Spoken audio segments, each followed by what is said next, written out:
That's bullshit! Hey guys, this is Chris Nells from C-SERPENTS coming to you on the Ballsh podcast.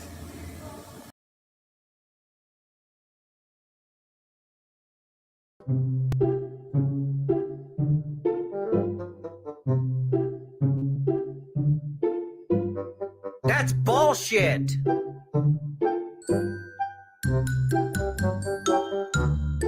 That's bullshit! That's bullshit.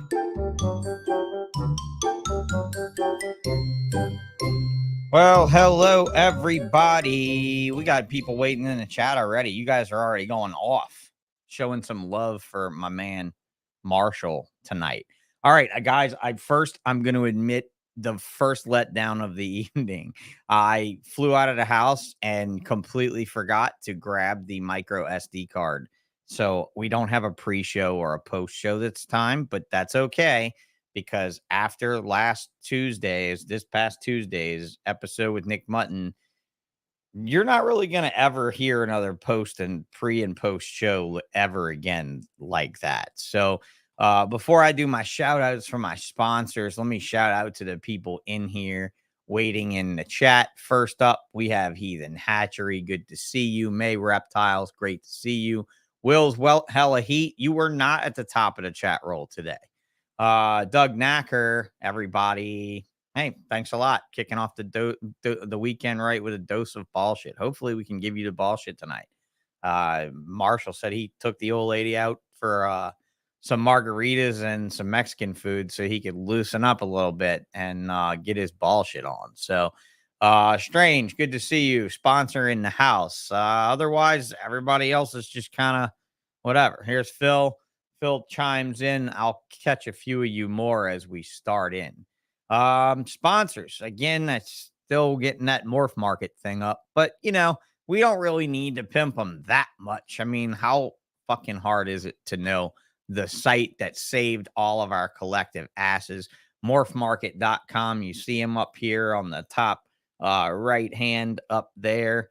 What you don't see on here is the new Reptiles to You sponsor of the Bullshit podcast, the official shipping sponsor of this here Bullshit. Small Town Exotics in the house. Hey, what's up? All right. I don't know about first, but whatever. I don't know how this chat thing works anyway. So yeah, Reptiles to You. Check it out. So here's what we got for you. In the description of this here YouTube episode, there should be a coupon code. That coupon code was like BP. Oh, I don't know. You got to go look and check it because I'm not just going to blurt it out to you. However, I am going to blurt out to you what you get. It's 3 uses between now and the end of the year. So you get 20% off of Reptiles to Use standard pricing, and you get to do that 3 times. Now, from what I understand, it's not for 3 labels. It's for 3 instances of shipping. So that means if you ship 10 boxes in one day, that counts as 1 use of your 3 uses of the 20% off. So you might want to wait until there's one of those days when you have a whole bunch of shit all together. But one of the greatest things about Debbie's service is I talked about it last week on the show when we broke it out with Doug Knacker. The fact that she'll call every one of your boxes into FedEx and to your clients. But this, they all have service alerts on their main page. They're all keeping you privy of situations. But I don't know. I just like the way Debbie does it. So that's who we're supporting. So go in the description of this YouTube thing. When you're there, you need to be sure and hit the like button. Be sure you're subscribed to the channel and hit the fucking notification bell because I'm coming out with stuff constantly. If you haven't seen the shit I'm coming up with, I'm going to bring it up to you here shortly. I'm going to go over to the YouTube channel and see if I can jump in there and see if I can show you all the upcoming. So you guys need to go to the upcoming live streams tab on this whole bullshit network thing, right? I just pulled it up right here. We've got this Tuesday. Of course, Marshall's was up here just a few minutes ago. We've got this Tuesday, Mike from Mike's Monitors, Mike Stefani, chasing. If any of you read my description of this video, how do you follow an 800-pound gorilla like like Nick Mutton? You chase him with a 1,000-pound, I mean, 1-ton bull, right? Whatever. 1-ton bull is what I wrote, like Mike Stefani. So we got Mike Stefani. Then on next Friday, we got It's After Dark somewhere. It's actually starting at 5 p.m. Central Time because it's going to be 11 p.m. in the UK, where Mr. Tom Wolfe, the host of the Wolfie Royals podcast, is dwelling. And we are going to chill with somebody from the UK and listen to another kind of accent. And then after that, by popular demand, we needed to have a retic guy come on and rebut all the Nick Mutton mutt shit that we talked last fucking Tuesday. So on the 20th of this month, we have Jake Klotz from JK Reptiles. As many of you asked for in the Tuesday episode, at least Will Philippek and one other mentioned Jake's name, and I've been friends with Jake for many years. So it was really good to hear from Jake after that show to just basically catch up and see what was up. Back to C-SERPENTS, that he sells rack systems. He sells incubators. Buy one. They're good. I use both of them here. My collection wouldn't be alive without some of Chris's products. US ARC, don't support them. You suck. I'm currently not a silver, gold, or platinum member, but I'm on my way to getting there. And soon we'll be announcing the availability. Oh my God. Finally got some shipping things worked out this week with some discounts. I just have to send some test boxes just to figure the final price for the US ARC benefit signs that I'm going to be making by way of my Hurricane Customs website. That should also be up this week. Infinite Possible Pythons, Nathan Granoff. There you go. That he's listed first because he starts with an I. So if you come from A through I, you can get pole position of sponsors beyond the bigwig motherfuckers that are here.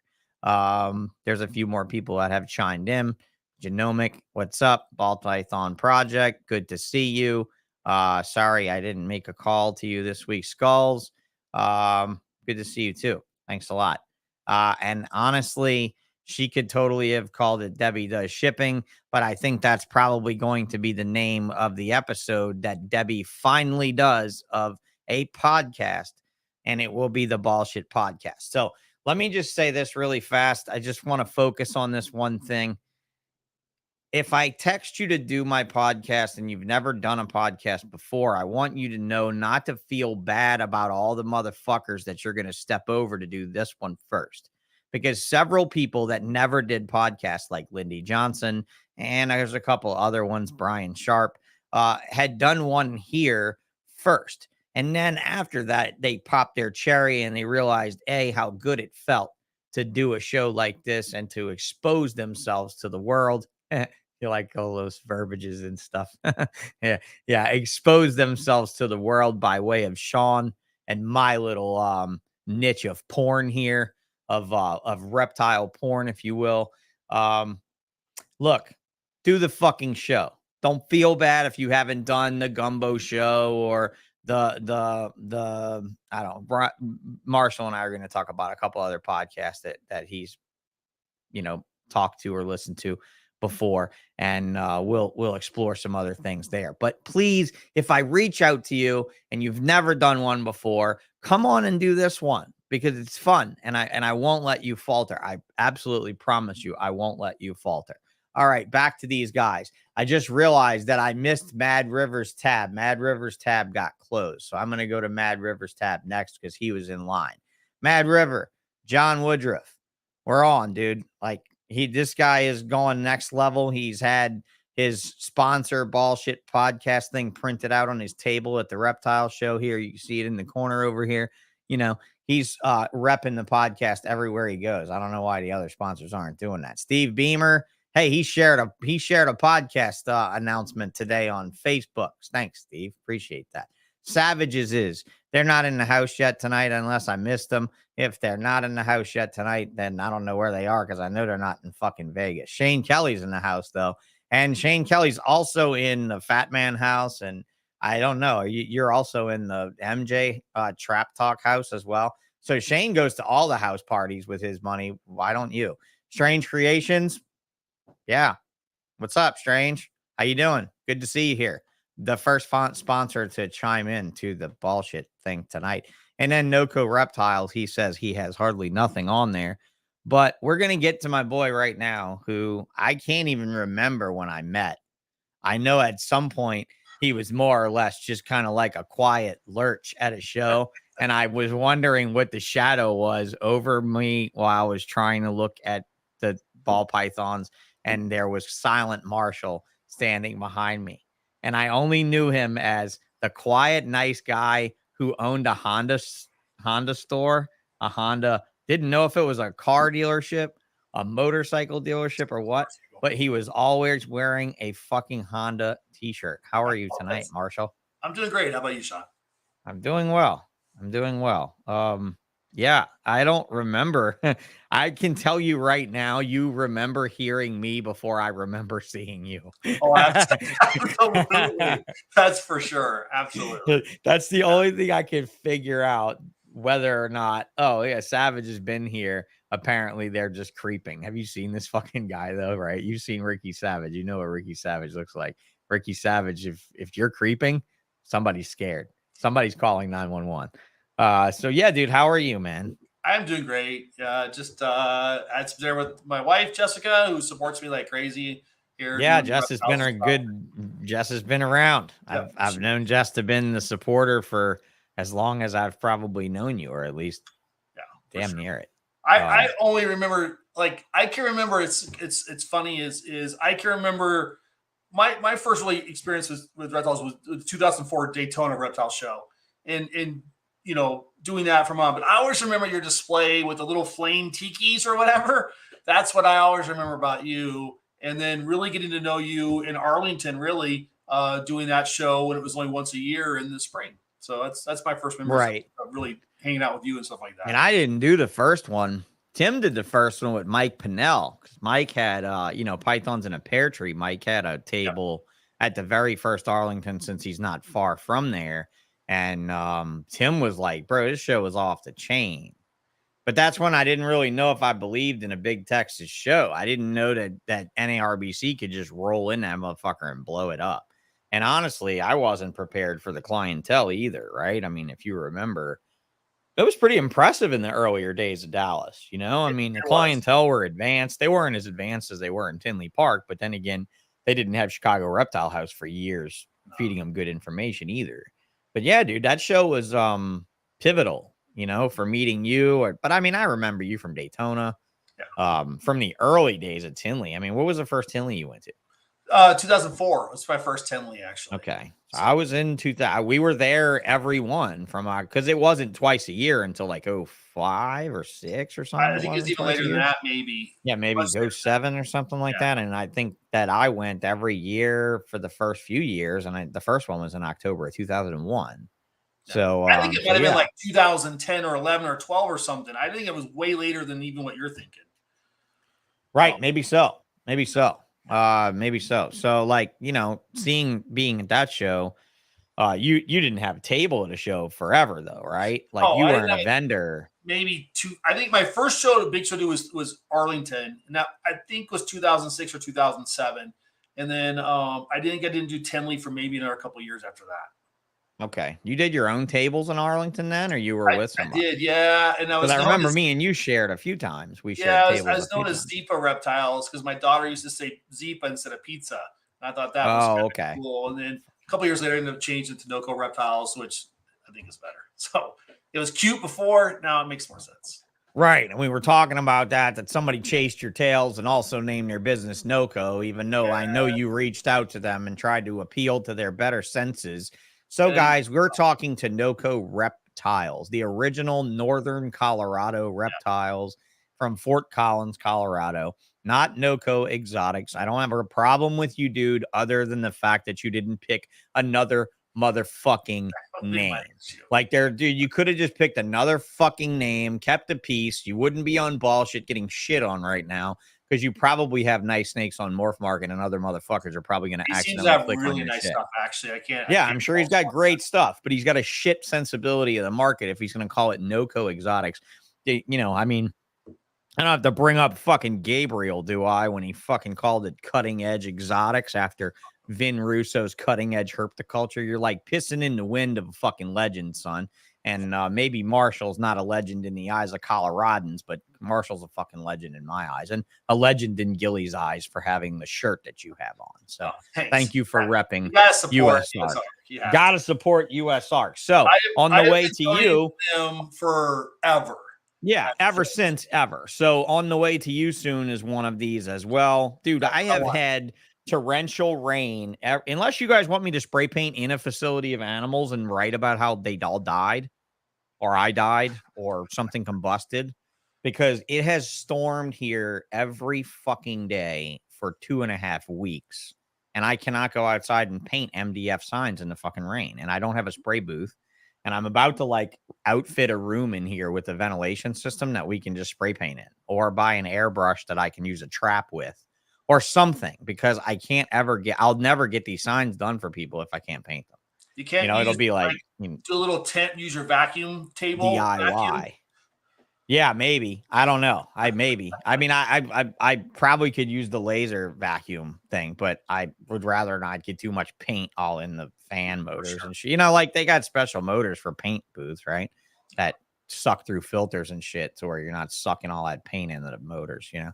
Because that's one thing that sucks about machining is when something breaks and it's above the head of a handicapped guy. It's like, hey, I need help.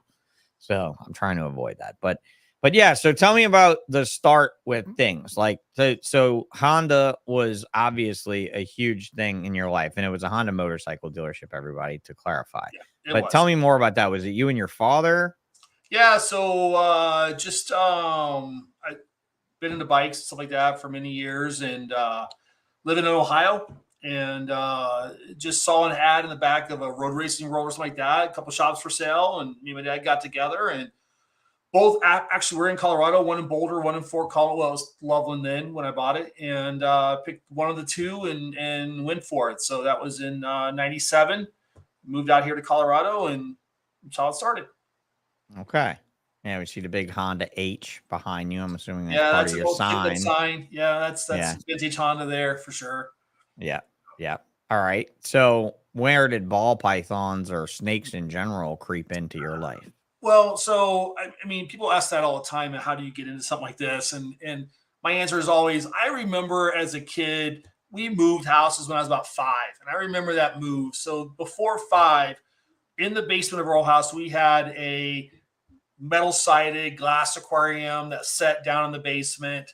That's one of my earliest memories. And you know, I had fish from then on, really. And I can remember going every week to the fish store to buy fish. You know, I get tanks for Christmas, tanks in the house. And then it turned out my first job was at a pet store. And it's actually I worked for this company called Jack's Aquarium and Pets, and they had multiple locations in Ohio and started Pet Solutions, which was one of the bigger online mail order, whatever companies that was eventually bought by Doctors Foster and Smith, I think. But right. But Pet Solutions was alongside of that fish place. Yep. And stuff like that. Yeah. Yeah. So that company, they had, you know, retail facing stores. I think at one point 20 of them in the Dayton, Columbus, Cincinnati area. Even one, I think the original guy was from Florida. They had one down there, something like that. But I worked for those guys, and that was kind of my introduction to reptiles.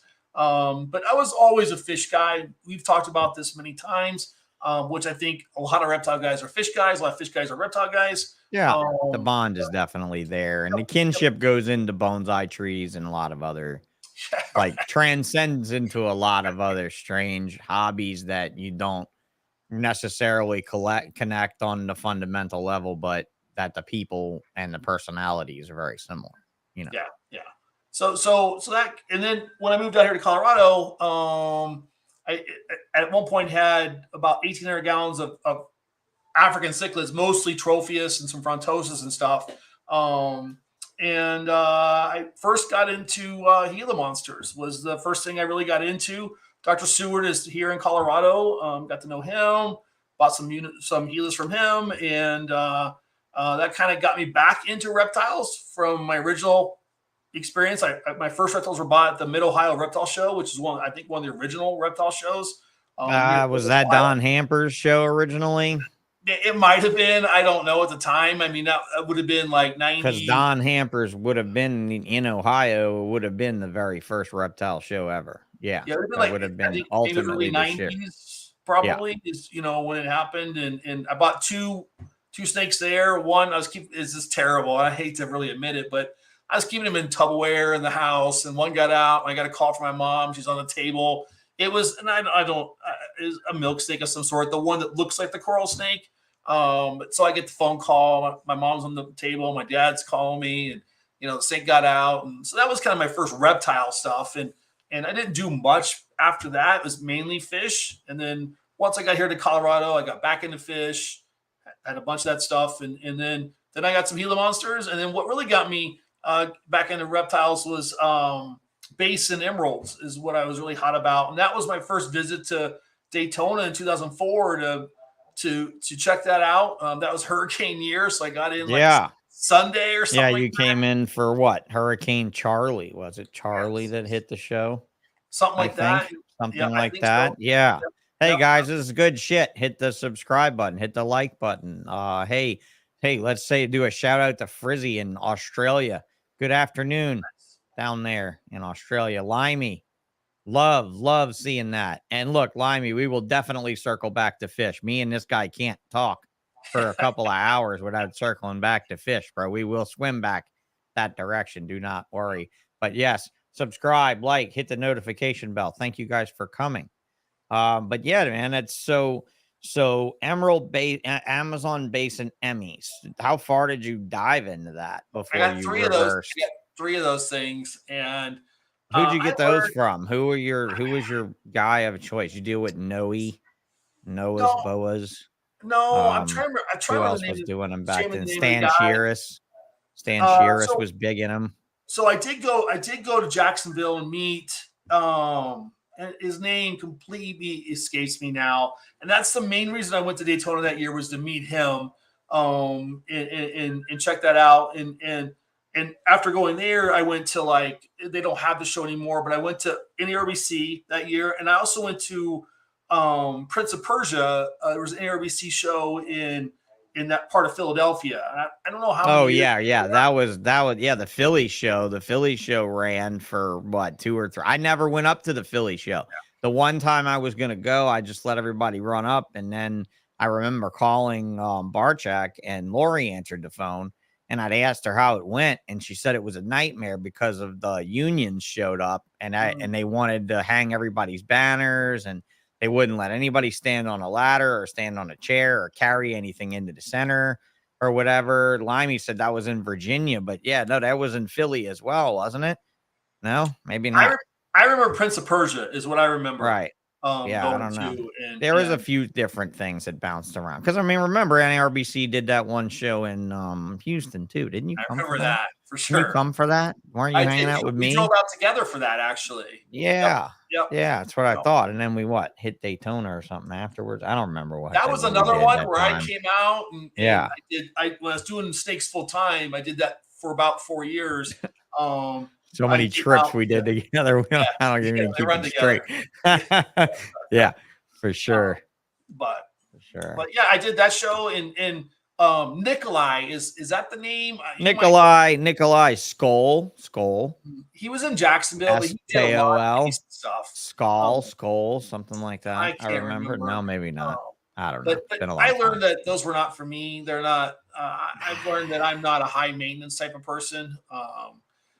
That's for a guy that has a room full of arboreals there. I mean, where you're not just caring for a few. Right. That's why I was never really productive with chondros too.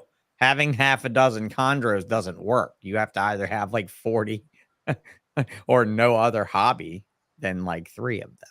There's a guy near me, Steve Volk, does basins, and he's well known. Mm-hmm. He's got ring chambers, and his setup is beyond reproach. I mean, it's amazing. But he does. Well, that's what it takes to do that species, but it also keeps that species in value. So you went right over to ball pythons after that? Well, killing time at the shows, looking for basins. There was nothing, it's not like it is today, but there was a lot of ball pythons at tables, and just going around and seeing them got my interest in them. So I was at Prince of Persia, I was at Tinley. That was 2004, and that really got me going into it. And by the end of the year, I bought some stuff from TSK. Camwan was a couple ladies out of California. Yeah. And just went from there. So for all of you matriarchy fucking fans of things speaking out, and look, I'm not going to mention names, but I had to have a sexism in the workplace conversation with somebody that's, somebody that's been in this chat. and just overall the patriarchy and reptiles and stuff that people are getting sick of. This was a pair of lesbians in the beginning of ball pythons that had a lot of money invested, and they didn't even make it in the whole scene. I don't even know what the fuck happened to them. Like I said, what probably happened to them? Gay marriage happened. So then gay divorce happened, and they had to split up and sell all their shit. Something happened there, but I don't know whatever happened to them. But that actually, their name came to mind when I brought up the selling snakes for cheap to close a property deal. Do you remember that time in where Ralph and everybody was talking closing a land deal? Everybody was saying land deal in their in their king snake ads. I don't remember that for them, but there was another guy that had property down in Mexico that was selling adult pieds. I bought. Who was that went to Mexico to invest in hotel properties and got I heard he completely had to make a hosed? payment every so often, and at that point he was selling some snakes. But fuck, he was huge too. Who was that? Yeah. I can't believe that. Adult lavenders, adult pieds. Yeah. It was crazy what he was selling. Come on, Limey. Who went to fucking Mexico and tried to sell all the timeshare things to all of us breeders that were making money? He was like, we're going to go to Mexico and we're going to make millions.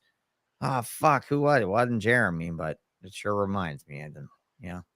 But yeah, we were, whose name came up the other day was, Tom Baker's name came up the other day and at length. Remember Tom? I miss Tom. Tom passed away a few years ago, guys. Yeah. Tom Baker, craziest motherfucker ever. Just a quick, funny story about Tom Baker. He picked up a brand new Toyota Tacoma on the way to Daytona one year, drove it full of snakes to Daytona, and when he got to Daytona, he was not accepting money for his snakes. You remember that shit? Yes. Customers would go to his table and pick out a fucking ball python. Here's my total account number. And he would put you on the phone with Toyota Motor Finance, and you would give Toyota Motor Finance the payment for the snake towards the truck. Yes. And the motherfucker drove the truck home, paid for. He paid for it. So we're going to talk about special balls tonight, which is why I wanted to bring up Mr. Tom Baker's name, because in the realm of, as you see, if this is a big fucking if, okay, since I'm putting pressure on Mr. Feely to help us get started with the ABCs, the ball python show that we're about to do. So when we do get down to S for special, we are going to contact you, since the other S for special is RIP. So, yes. Since Tom's, no longer with us, we'll talk to you about the NOCO special, which is great because we can actually have this discussion and we can compare the two lines, and we can do his justice as being the first or whatever one to really pop the cherry. And then yours to come out and be more colorful, if you will, because a lot of people, I think, know the NOCO line. So that NOCO line came from NOCO Reptiles, not NOCO fucking Exotics. So yeah, it came from Marshall. So yeah, we will be visiting that. That's why I wanted to bring up Tom's name here, and in respect to the special, because we are going to do some special talk. But yeah, Tom had some, besides, sharing a drink with a fellow, person so close to the two of us, Tim Bailey, the two of those fuckers drink Goldschlager. they drink that nasty ass fucking Gold Flake Goldschlager. That's all Tom Baker and him used to do, was just fucking slam back Goldschlager shots at the show. But yeah, to remember Tom, that was a crazy motherfucker, man. That was an absolute crazy motherfucker. So yeah. Not to talk bad about it or anything like that, but I also heard that when he drove that Toyota out, that it had more than snakes in it. Something that's very common here in Colorado. Oh, absolutely. Absolutely. No, Tom used to fucking smuggle weed across state lines from California. He would get to Daytona and his whole trip would be paid for already. The truck wasn't paid for by the weed, but the trip was definitely paid for by the weed. No, because he used to drive a fucking what you call it? Prius. Right. Yeah, he used to drive a Prius. Yes. Right. And the Prius had all kind of hiding spots and was always stuffed with fucking fabric softener sheets and shit was yeah. And the cops would always pull him over and say, dude, there's nobody that travels with this much fabric softener. Not doing something wrong. And he was like, they never found my hiding spots, dude.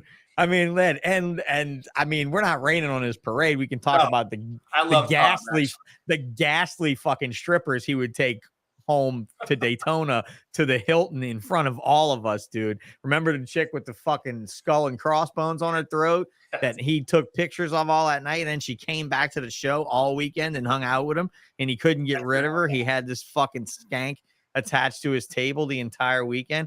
That was good shit, right? So yeah, we'll definitely have to do some more remembering of Tom Baker when the special versions of the ABCs of ball pythons rolls around, because then it's gonna be first. You guys aren't even ready for this. I told John Feely it's gonna be the ABCs of ball pythons, and then when we're done, it's gonna be the XYZs of ball python breeders. And that's when we bring back all the old ball shit footage that all y'all think I deleted. All that shit y'all think's gone from 2015 through 19 or through 18, when nobody was tugging dick like they are now. Because this fucking circle jerk that y'all got going on now is it's fucking amazing. It's fucking amazing. So Gillian says that it was a boa guy did the timeshare thing. It was Manny. It wasn't Manny. Was it Manny? It was definitely not Manny. Limey says I'm fucked. He's either laughing because he remembers Tom and Tom's antics. Limey, did you ever do fucking Goldschlager shots with Tom Baker? You probably did. So yeah, man. So from motorcycles to Amazon basins to ball pythons or Gila monsters in there and ball pythons. What did you really sink into in the beginning? No Mojave, right? Yeah, I mean, I spent some. I mean, people talk about spending crazy money now. I spent some crazy money back then on stuff. So some of the first things I bought was I bought a pair of Mojaves, a male and a female, right when they first proved a blue eye cystic. You know, from the ladies at Camelot, from the Snake Keepers. I bought some Xanthics. I'm trying to think what else I bought. Also, Jeremy Stone. I bought a pair of genetic stripes back then, visuals. That was huge money. You probably paid $35,000 for that pair. Exactly on the spot, actually. A year-old female and a hatchling male. Yeah, that's what you would have paid me. You probably called me and I had babies for that much. And you were like, fuck, I can get them from Jeremy cheaper than this fucking Sean guy. It's funny how you start to talk to certain people. And you know, I bought from Jeremy, I bought a lesser, I bought a calico, you know, and then later on, I found out they came from Brock. You know, Brock's like, why didn't you call me? I said, well, I didn't know. You know. Yeah, right. Yeah, because Brock was producing all the lessers and stuff. Mm-hmm. If you weren't buying them from Ralph, you were buying them from Brock. Yeah. That was pretty much your options right then, at least for a reasonable price.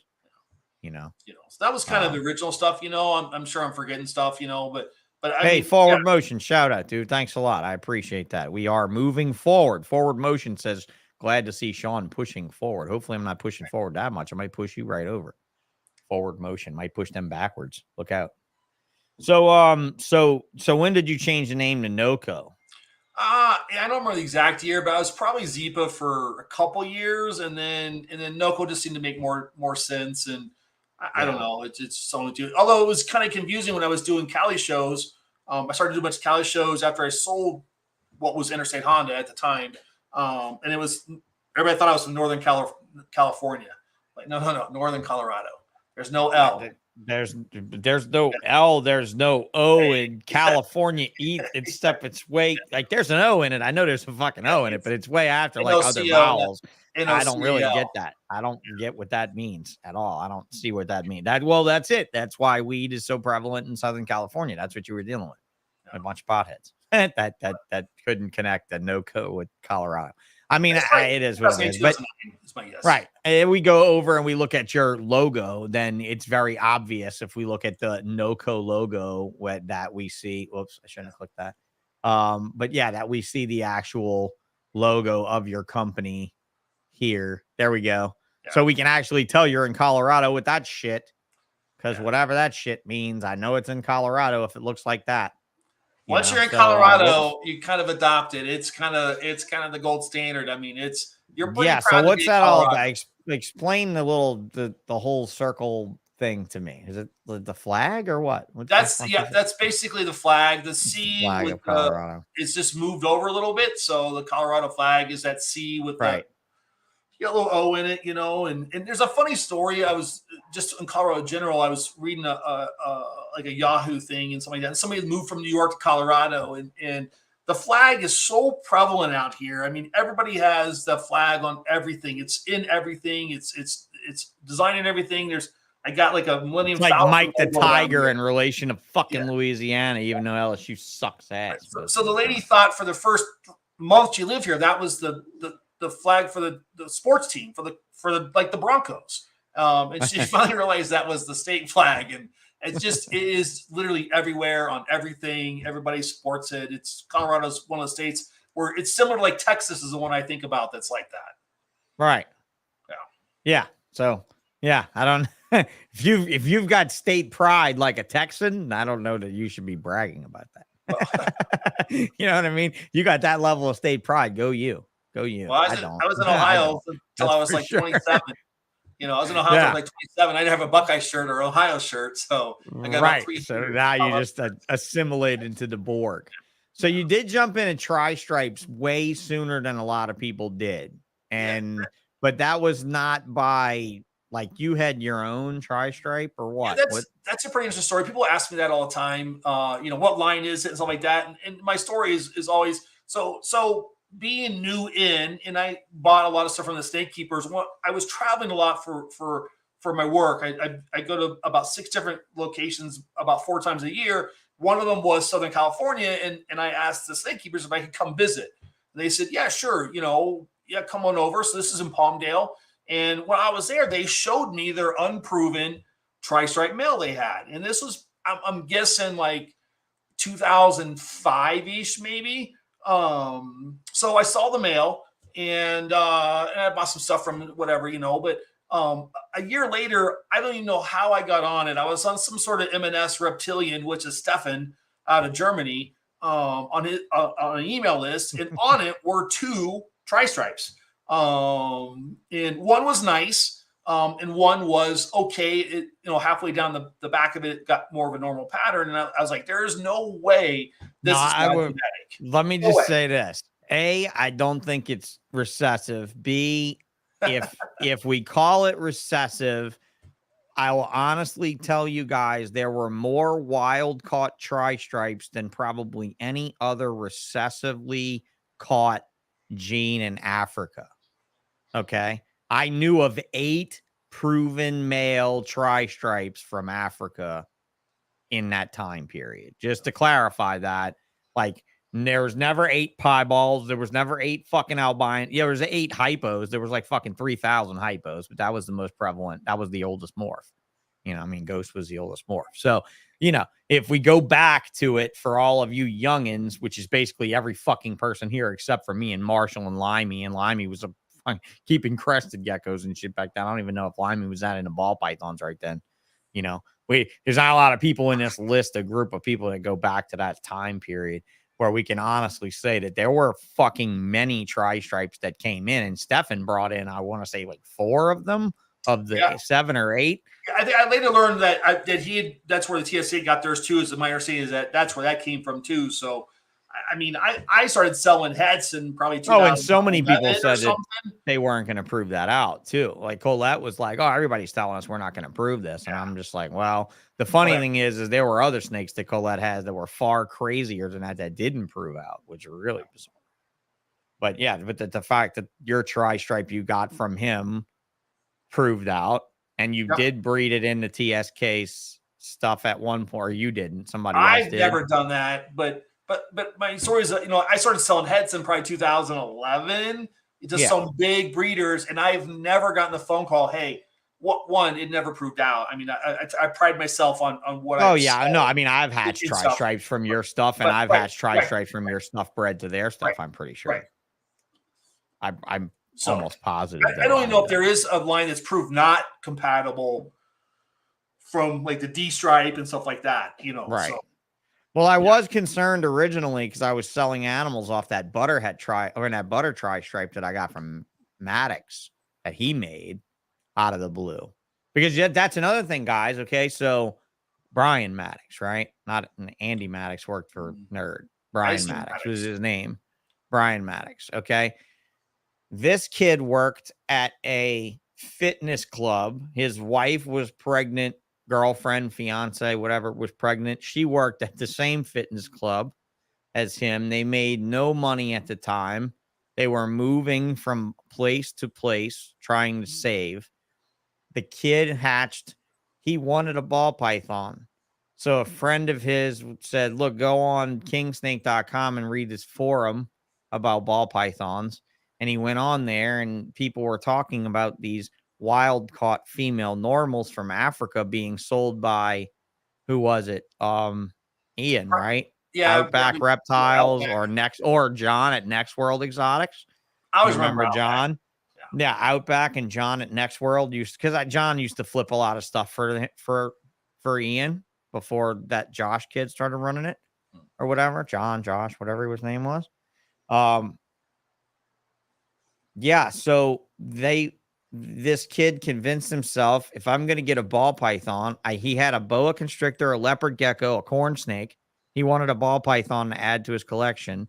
He figured if I'm going to get a ball python, I might as well get a gravid female from Africa and hatch the babies and have the experience hatching baby ball pythons.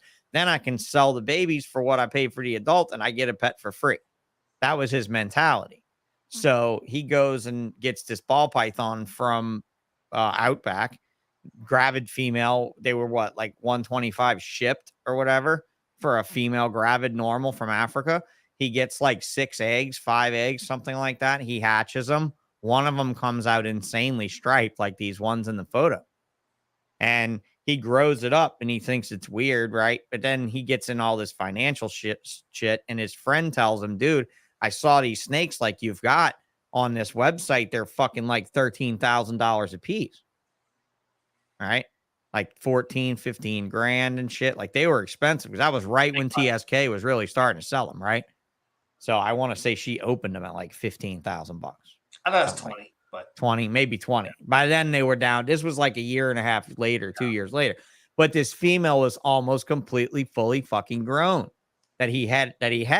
Well, he posted an ad on faunaclassifieds.com and it said, I think I have something special here, but it's not proven out. I didn't buy it from a breeder. I got a gravid female from Outback Reptiles and blah, blah, blah, blah. I'm taking offers on this snake. Well, the top offer, and I was at a reptile show in New Orleans. The top offer on the deal was $3,500. And it was $1,500 in cash and $2,000 in trade. And it was actually from a guy that was close to me here in Louisiana. I'm not going to mention names. But the guy, I was at a reptile show in New Orleans, and one of our mutual friends was there with me at my table. And he said, dude, you need to check this snake out on Fauna, because he wanted, like, I'm not going to say I was famous or nothing, but he really wanted my attention. And he's like, what do you think of this snake on Fauna? And I'm like, dude, what the fuck? That's a tri-stripe. It's a female. And he's like, yeah, this kid doesn't know what he has. And I said, everybody told him it's a tri-stripe. Everybody told him on the thread it was a tri-stripe, but the top offer was $3,500. Right? And they were, like I said, 15 grand for a baby. So I call it, I talk to the kid. I call him on the phone. I'm like, all right, I've got an offer for you. I want to buy this snake from you, but I want to send you the money after you send me the snake, right? Because I mean, dude, were you gonna buy? Like, come on, Marshall, Right. right? Like you and I have done business with people all over. You're not gonna send some dude fucking $5 grand, $3 grand that you'd never heard of when you have a personality and like a global standing in the industry, and you could say, look, kid, here's the deal. Right. Ship it to me. And look, I implore anybody listening to this to try this same shit, but be honest with the person you're doing it with, just like I was with this kid. I'm like, kid, here's the deal. I want you to ship me the snake. If the snake is healthy when I get it, I'm going to turn around and I'm going to overnight you a check for $5 grand. But if the snake's not what I want it to be, I'm going to turn around and overnight you the snake right back. No harm, no foul. Okay. And he's like, but are you reselling it? Yeah, I'm reselling it. Well, what are you reselling it for? And I was like, well, at this point, it doesn't even fucking matter because the top offer you got is $3,500, which 2 grand of it's ball pythons. You got to trade and sell to get your money out of it. I'm offering you $5,000 check right now. Tomorrow, I'm getting fucking like $11,000 shipped for it. He's like, are you serious? I said, yes, but here's the difference. You're sending it from Arizona to Louisiana. I'm sending it from Louisiana to Seattle, from Seattle to Vancouver, from Vancouver to Heathrow in the UK. And I'm guaranteeing it gets to the guy in the UK after it's done with a 5-day quarantine hold in Heathrow. And I said, so that's where I get $6 grand and you only get 5. Now be mindful that if the snake dies after you get your 5, I'm out 11. Okay. And I explained it to him. Now the kid explained it to his fiance. His fiance said, don't do it. The guy's going to fuck you. He said, no, I verified the guy everywhere. The guy's not going to fuck me. He's got a huge name. He wouldn't fuck me for $5 grand. So she's like, you go ahead and do it. So he shipped me the snake and I sent him the check and she got the check. And you know what she said?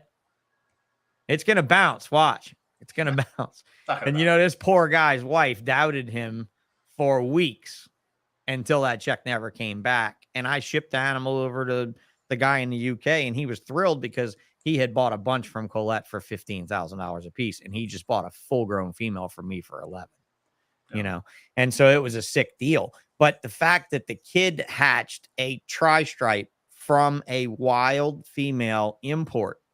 And when I surmised that this was not a recessive gene that you smirked and giggled about a few minutes ago, I asked the kid to send me a picture of the adult female, and he sent that picture. Then he sent me pictures of the siblings and the siblings from the year after, one of which was a male butter. And I said, that male butter, you need to breed back to the original female.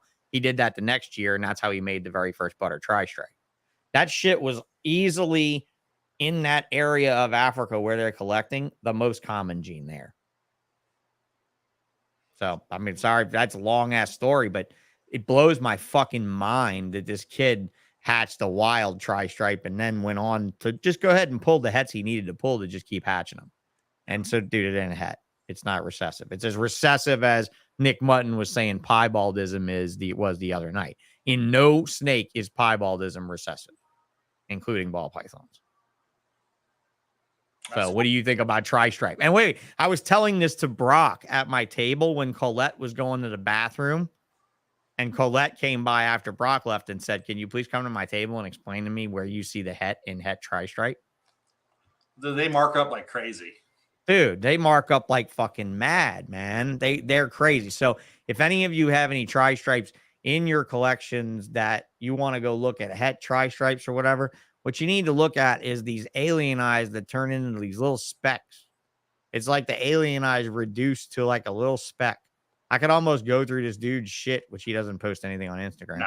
But I can almost go through this dude's shit and pick out the het tri-stripes and stuff from it. Actually, we could even go do that on MorphMarket. But let's go to your MorphMarket page and pick on you first. Oh, my old stuff. Yeah, your old stuff. Never mind your old stuff. Never mind your old stuff. Wait, I'm going to jump back to this because your old stuff is like, this is so indicative of your original male. So let's talk about killer. Let's talk about the first man who bought the first male puzzle that ever fucking was. William Philippek says, been a while since I've heard Marshall. What a great guy. Yeah, you can't William. beat that, right? Yeah, you can't beat that. Thank you, William. I take that as a compliment. But yeah, man. So that was in 2009. It was. What? Take At me through it. Tinley's where I Tinley. saw it. Yep. No. That was the first show it was ever at. Yeah. And all I thought was, I'm at your table. I don't even know if I had a table then. I can't remember. But No, you didn't have a table. all You I remember were is hanging out there. with you. And every big breeder coming by was like, oh my God, oh my God, oh my God, oh my God. And by the end of the show, I was like, I gotta have that. Yep. $9,500. Yep. Yeah. $9,500 for the very first male puzzle in over fucking 12 years ago. You dumb fucks that didn't buy that. It has been by far my most profitable investment in the ball python industry. Mine too. And everyone else's that ever bought from the time you bought until the time that I stopped selling. And probably since then, honestly. But these are all really indicative of that very first male that you bought. Because the male you bought, did you breed it to lesser stuff at all? Yeah. There's some lesser stuff too. And nothing weird ever came out of it? No. I mean, one of the pictures on the unit for sale is from that male originally. So there's a OD lesser, pastel OD lesser female on my MorphMarket that's from him. So that one right there, right? Yeah. This one right here. Yep. Yeah. That's from a female that he was, down the line a sire of. So the thing that was so indicative of his first puzzle was the blockiness down the spine of the original male. And what I really see in these babies, is like that blockiness that's extremely contained in the dorsal pattern, and very rarely ever hatched more males that were like your first one. That first one was weird, but I guess the oddball gene that Ozzy had that I had, you went around that. You didn't get that, I guess. So the two there are from, I bought a Super OD, pastel Super OD head puzzle male from Ozzy. That's what those two are from. Okay. All right. Yeah. But I don't see that weirdo thing in mine that. Yeah, he's throwing that. That weirdo, I really can't wait to see if he narrows it down, because like I said, when I bred it into the lesser Hatari stuff, it was fucking crazy, dude. It was cranked the fuck out. It really was cranked the fuck out. So yeah, I mean, you've made a lot of money on puzzles because you've sold a lot of puzzles, but just like me in the past, you didn't make enough puzzles and you didn't do enough crossing of puzzles. I didn't keep enough. I didn't spread it out enough. I was too busy making the visuals and selling them for all the money. So, and honestly, guys, I'm kind of glad that went that way, because then we weren't just hammering it, right? You didn't have like another, I'm not knocking Matt or Josh, but you didn't have another GHI or another acid where, I'm not gonna, like I said, I'm not gonna pour acid all over my project just because I gotta have it right away. I used to use that analogy a lot because them two dudes put everything in their project, and before they released it to the market, and everybody was like, "But I want to do something," And I just thought you guys could really do stuff with it. With me. And you remember that was always my vision of it. Was to share it like that, to where we could all make money and we could all look at this shit, bro. Y'all are selling regular puzzles for $1,600 fucking dollars, and they started at $9,500 13 fucking years ago. That does not happen. That didn't happen. That doesn't happen. That was literally us fighting tooth and nail to get every dollar we could. And then basically, if you didn't want to pay it, we just didn't answer your fucking phone call. There's a pastel on my MorphMarket that is like my male. I mean, it's really nice. Oh, yeah, there you go. Yeah, right. Very contained pattern. That. You can so see your male in this snake, too. Yeah. To know that this is not OD and this is not anything other than that original stuff is just so nice, because it definitely shows through as being the original shit, I might actually hatch one in the next year. No, I've got eggs that are going to hatch by like the 10th of October, I think. I don't know. It's pastel, spot nose, puzzle to fire enchi het. So I don't know. Whatever. The best one I've made is I got really no serious fucking dog in this hunt. Not like you and Joel at State 48, he was hatching some pretty fucking nice shit too from the project. So good to see it. Good to see it though. Glad to see the prices are still up there. Glad to see it's as good as it is. Yeah, Limey has 0 puzzles. Yeah, Limey, but that's okay, dude. You and I, well, you and I didn't have problems, but you were under the impression we might have had a problem. So I wouldn't expect you to have my gene up in your collection after the way you felt. Now we're both feeling pretty shitty about it. But yeah, it's all good, bro. There's always tomorrow, Limey. That's all gonna come around, you know. Ball Python Project says same, but I'm a cheap ass. You sure pick the project to name yourself after if you're a cheap ass. And you got to go out and do like I did back in the day and just run up all the credit cards you can to get all the shit you can. Yeah, I don't know. I don't know about me rebuilding stuff, but so how many animals are you producing now? I mean, like your collection's gone up and down over the years, right? Like, so yeah, I mean, it depends. You know, when I did it full time. I sold Interstate Honda in 2011. I did it till I went to work for another power sports company in 2015 beginning, Right. you know, so I did it full time. And back then, I mean, it was 100 so clutches a year producing, you know, and so it was a lot, I think. You know, last year, yeah, it's a lot for a basement collection. Yeah. Last year was then 60, you're really, you know, 60. So yeah. This year's less. Rodents are always an issue. I spent a lot of rodents feeding babies last year, so a lot of the girls didn't get back up the size right, and so I just didn't breed them and stuff. And so a lot fewer clutches this year, but it's kind of nice. I don't know. I don't do it for a living. I don't do it to pay for anything. I just do it. I mean, yeah, I enjoy, you know, making some money off it, and it is definitely a business, and I treat it like that. But you know, yeah, it's a lot of fun too. Sure. And it's brought you into other things here and there, right? I mean, you've picked up a couple species of other things along the way, but nothing you ever really stuck with, right? Yeah, I've tried several other things. You know, I still have my Gilas. I got 10 of those things. I don't breed them. I just keep them. I love them. You need to send those things to Tim or something so you can breed them. I got, I did buy a blood a couple years ago, a female to raise up. That's the second time trying those. What is it? 007. A 007. 007 female, yeah. And then I have 2 I bought from Tom Burke, 2 Sunglow female boas. I mean, and again, I mean, no male for.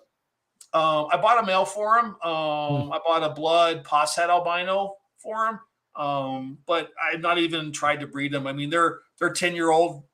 Well, females have never had a clutch or Limey. You know, so Limey's Gila died this week. Oh, that's sorry, bro.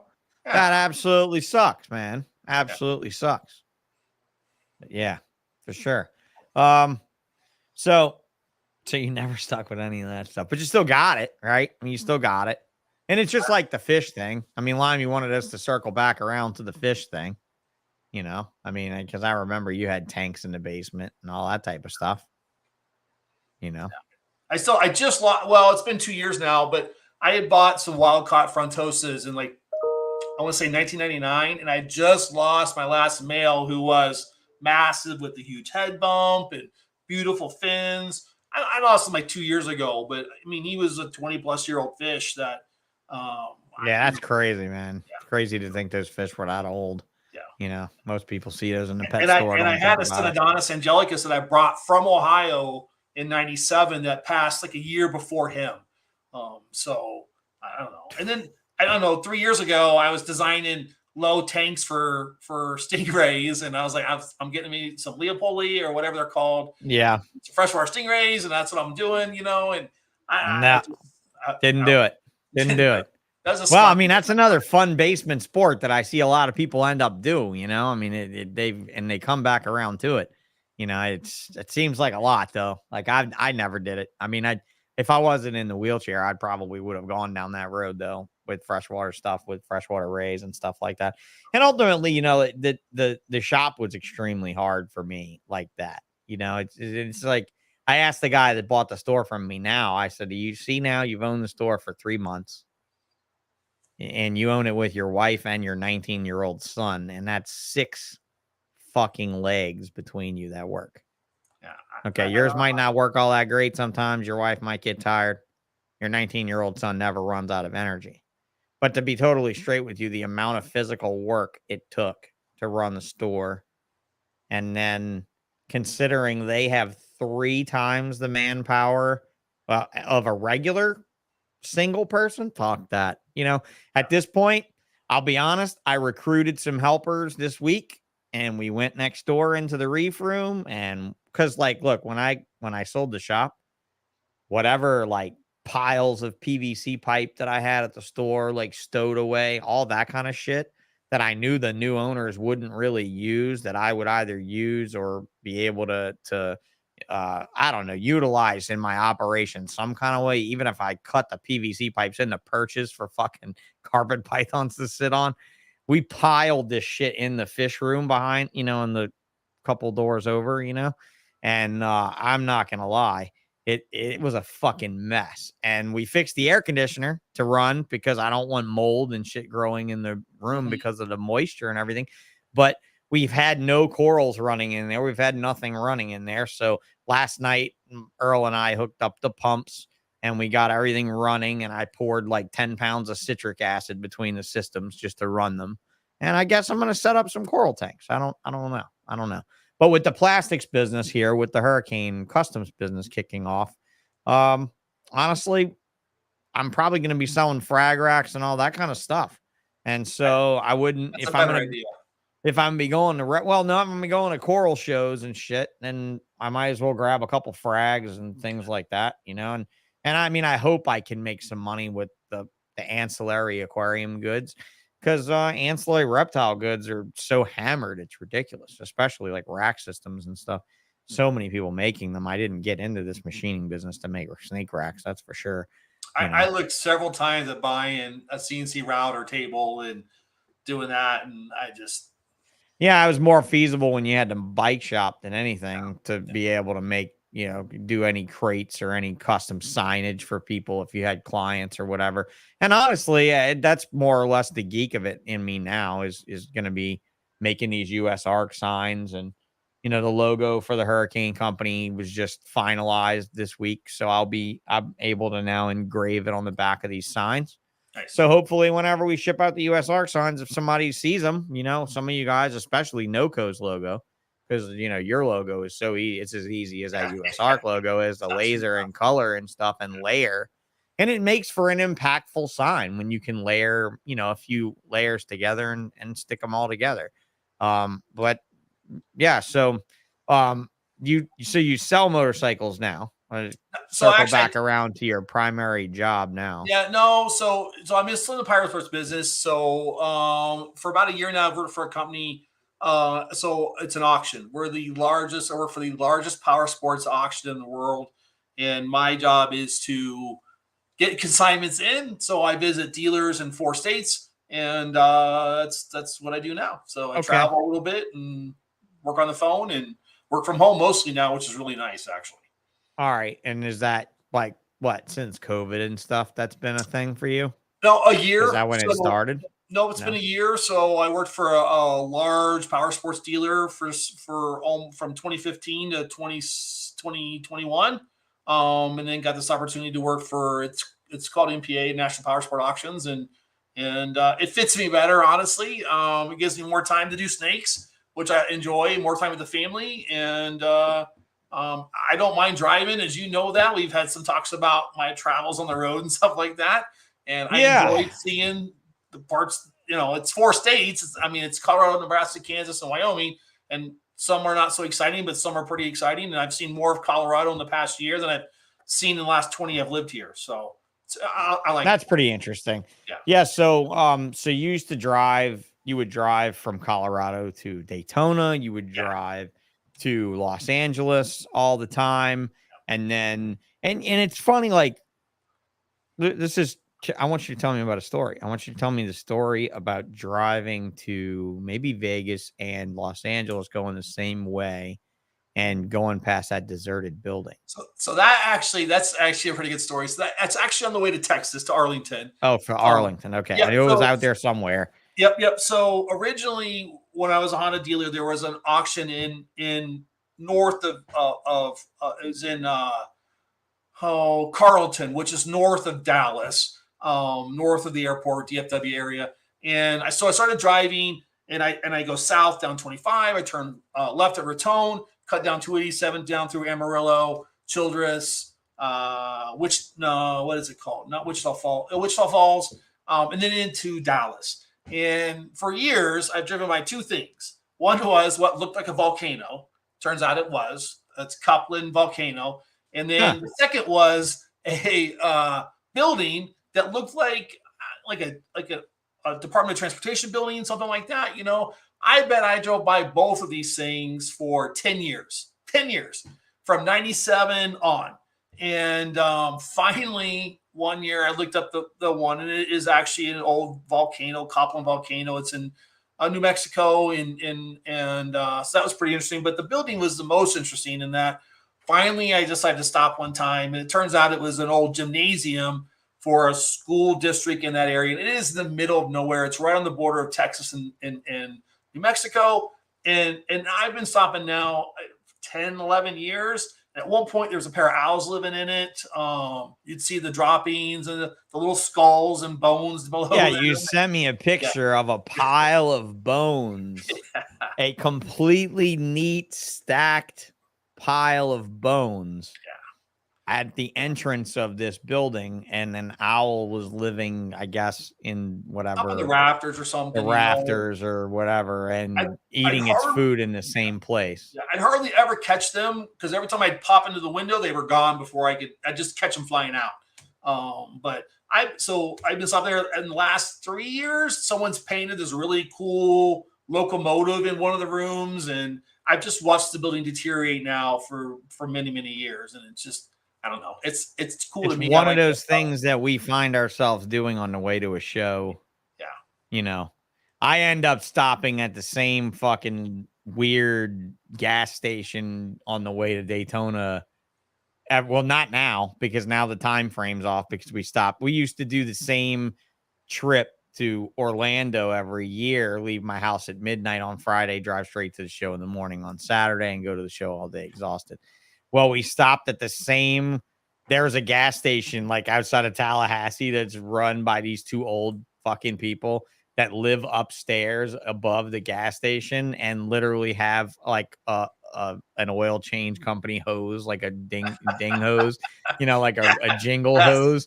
I worked at a full service gas station. Fling, right? Exactly, you drive ling, and like you come into the gas station at like 1 o'clock in the morning, and you ding ding, and then you see all the lights turn on, and like the old lady comes downstairs in like her old fucking nightgown and shit to help you out with the gas, and she comes downstairs, and she was like, "You boys again?"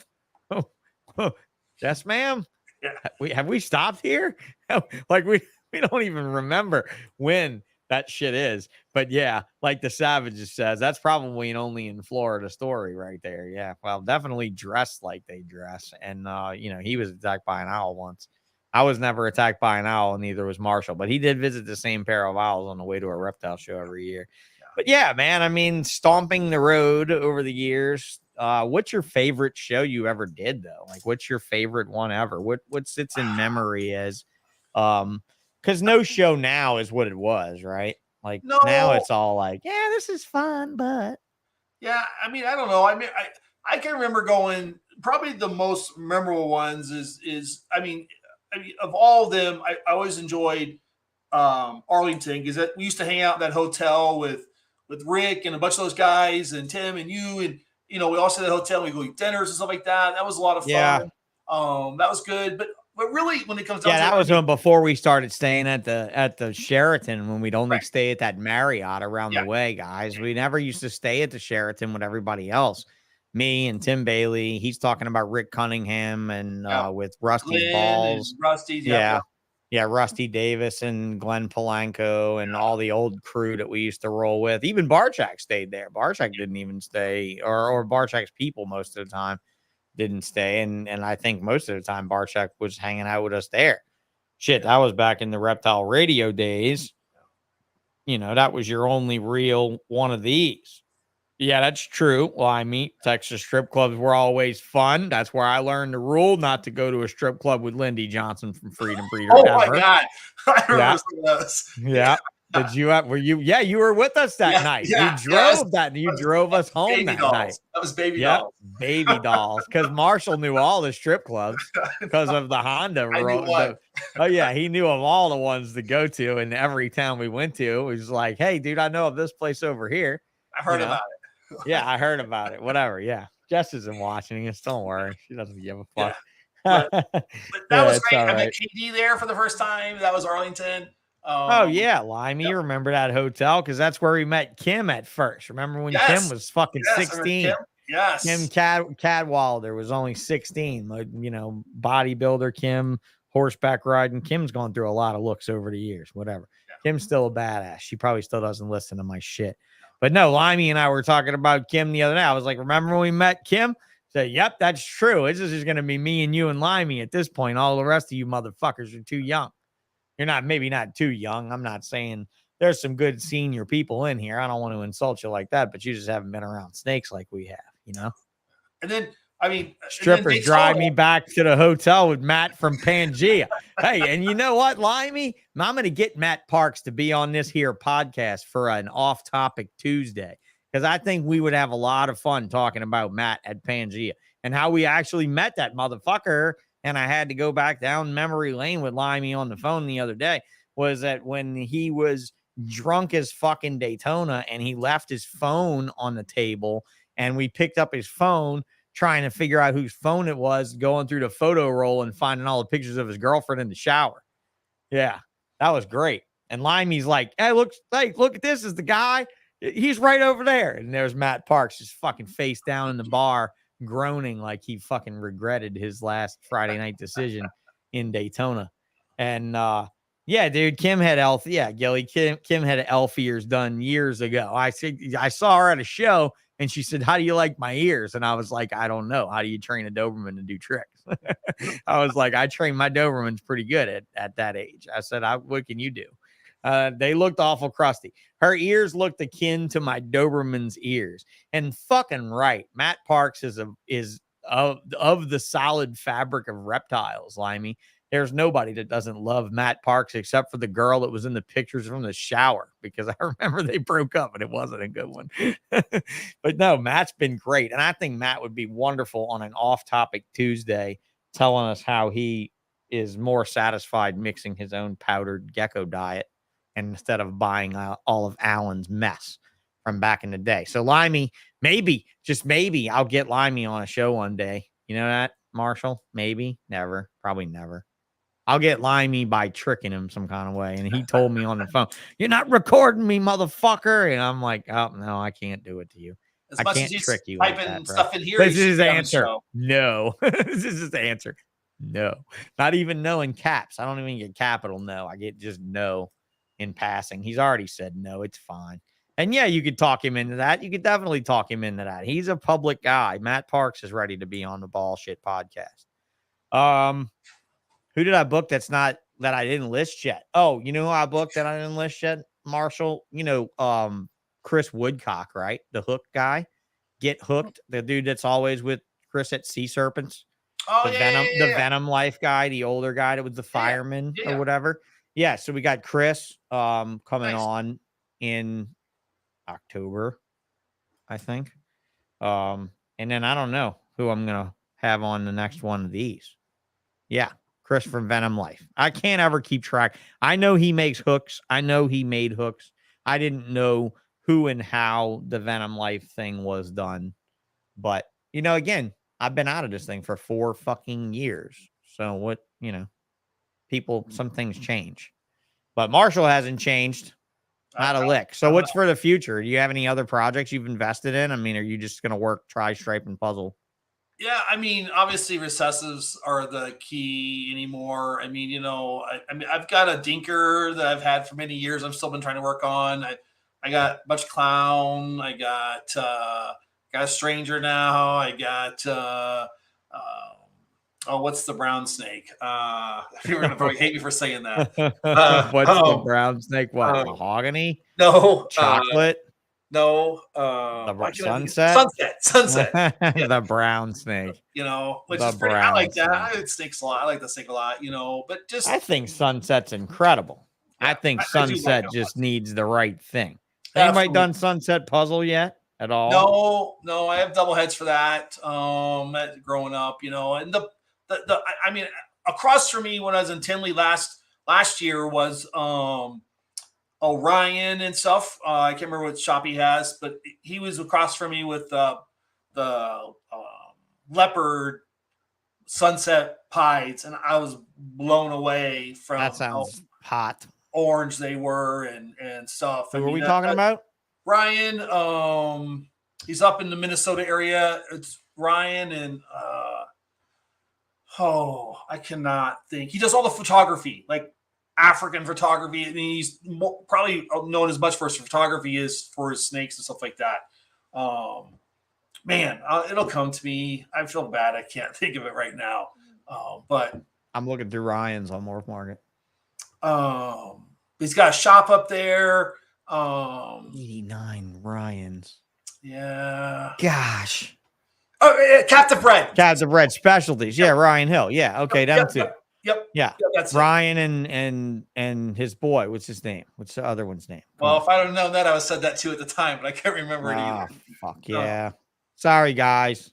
Yeah. Sunset butter. Ooh, that's cool. Yeah. But he had they were either super leopards or leopard sunset pies, and they were orange and white, and they blew me away. They were just incredible, you know. So No, that's with everything. The right combo makes a difference. So yeah, I guess you're right.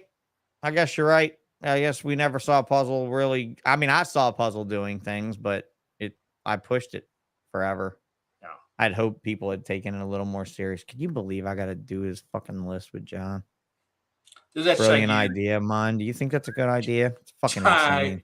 Yeah, I think so. It's a great idea, insane. Honestly. It's a great idea. And I think the way you'll do it, and the history behind, I mean, people don't know about stuff. You know what shut John at MorphMarket up when I started talking about when he started talking about the Morphpedia, the ABCs of Morphpedia, and I started talking about a 40-hour job, and that motherfucker never mentioned it again.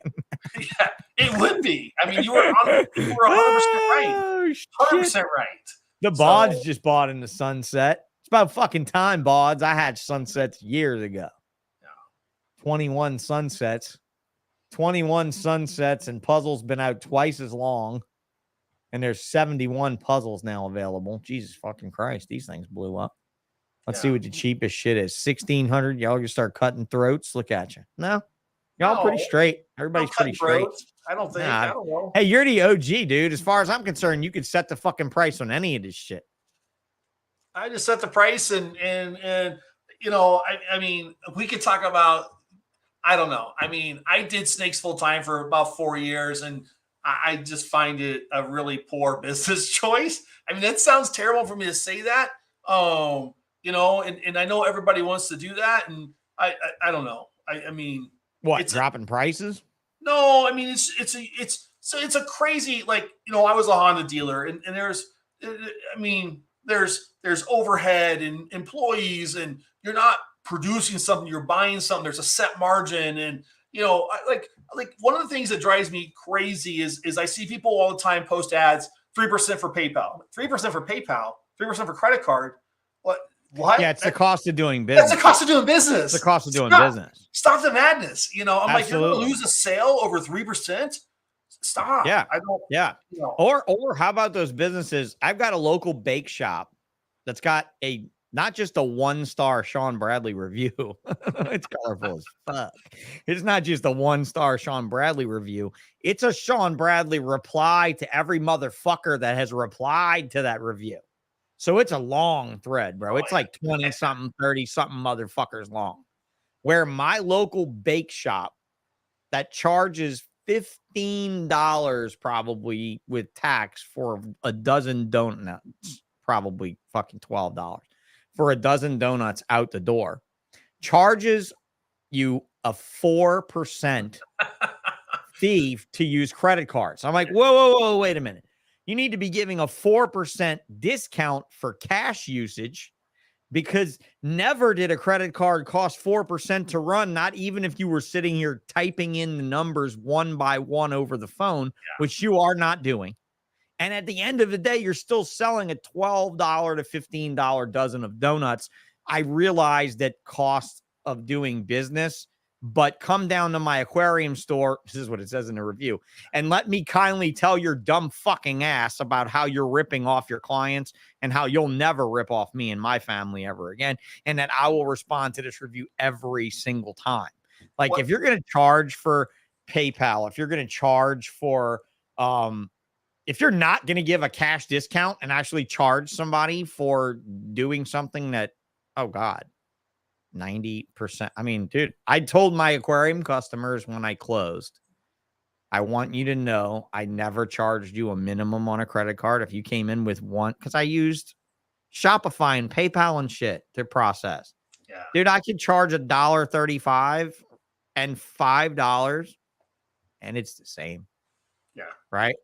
But at the same time, like Lucas, he's one of my old aquarium clients right there, who says Sean Bradley holds a grudge, right? Bro, it's unbelievable. In 2021, my business paid $9,200 in fees for Aquatics by Nature to do business. That's less money than I profited that year running the business all year, is what it cost me to run cards, because I didn't care if you came in and bought a $1.99 thing of beta food and put it on a credit card, because I knew I was going to get a sale from you and that was going to happen and it was going to be effortless for you. Yeah. And that was that, but you're absolutely right. Like, yeah, the cost of doing business is also not quantified by a lot of these folks as well. And I honestly see that and I'm not knocking you. Actually, did you mention Josh Jackie? Did you say Josh Jackie's name earlier? No, did you just say Josh Jackie?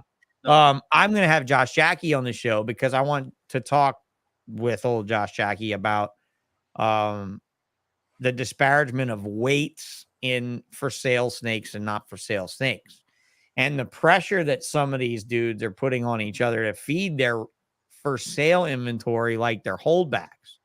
And God, is this undeniably detrimental to your profit margin. And I mean, like, I'm glad it's happening because the ball pythons are like fucking, you're buying 300 and 400 gram ball pythons that are like fucking 3 months old. And that's all wonderful and everything. But in the long run, how could there be like a real edge to that? And like, dude, you ran a real serious business. And I'm going to tell everybody, I got something that I very well might be doing it right now. Like using some old Marshall wisdom. When Marshall was having a really bad time with Interstate Honda, like with his own business, tell me about that time. Like shit hit the fan, right? Like we hit a recession. The country sucked back on, was this like 2000, what? When was this? I mean, it started in like 2007, 2008. Like the housing bubble burst thing ended up happening. Yeah. And then ultimately the people that go to a motorcycle dealership that finance frivolity, right? Because you don't need a motorcycle. You don't need a four-wheeler. You don't need a fucking, any sort of an ATV side-by-side. You don't need any of that shit. The people that go and do that are not necessarily the people that make the best decisions in life. Not always. No. Not always, right? Right. So when you can't get a motherfucker financed for a crotch rocket that is either going to have a repoed bike or wreck into a fucking wall, right? If you can't finance him, what do you do? Well, he doesn't buy something. He doesn't buy something. Like, in other words, customers come into Marshall's business. They test drive shit all day. They knock on the door. They fucking sample the product. They take all the time that all the business expenses basically occupy, right? Yet at the end of the day, he runs their paperwork and sorry, bro, you're denied. And at that point, you told me, I have done everything I can. I have spent every dollar I know how to spend to get business in the door. Now it's time to spend the least amount of money possible to keep the doors open. And at that point, I'm like examining my life where I'm at right now. And I'm thinking, you know what? Marshall had a point. Now it's not time for me to spend. I've done that with this podcast and with a couple other things in my life right now.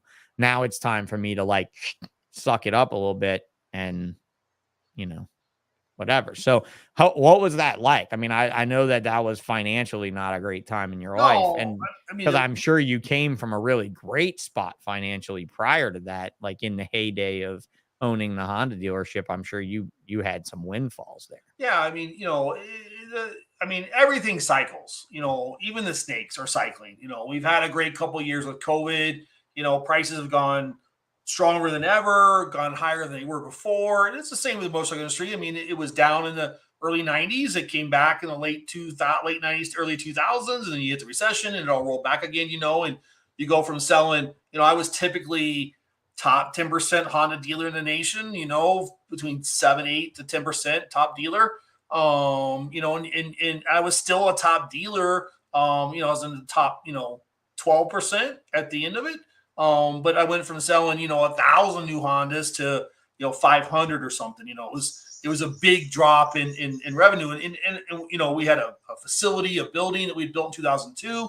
So, these are things that, as a multi-million-dollar company, you gear up for something and then, things change. You can't always predict the future. So it was a struggle. And, I put the shop up for sale and sold it. I was tired of dealing with that, and the industry itself has never come back to what it was back then. Even now with COVID and as with automotive and with I'm sure that free money helped, but you didn't have the influx of product to meet the demand either, right? I mean, I'm sure you guys were struggling for product, right? No, back then you could get as much as you wanted. There was plenty of product. There was no customers.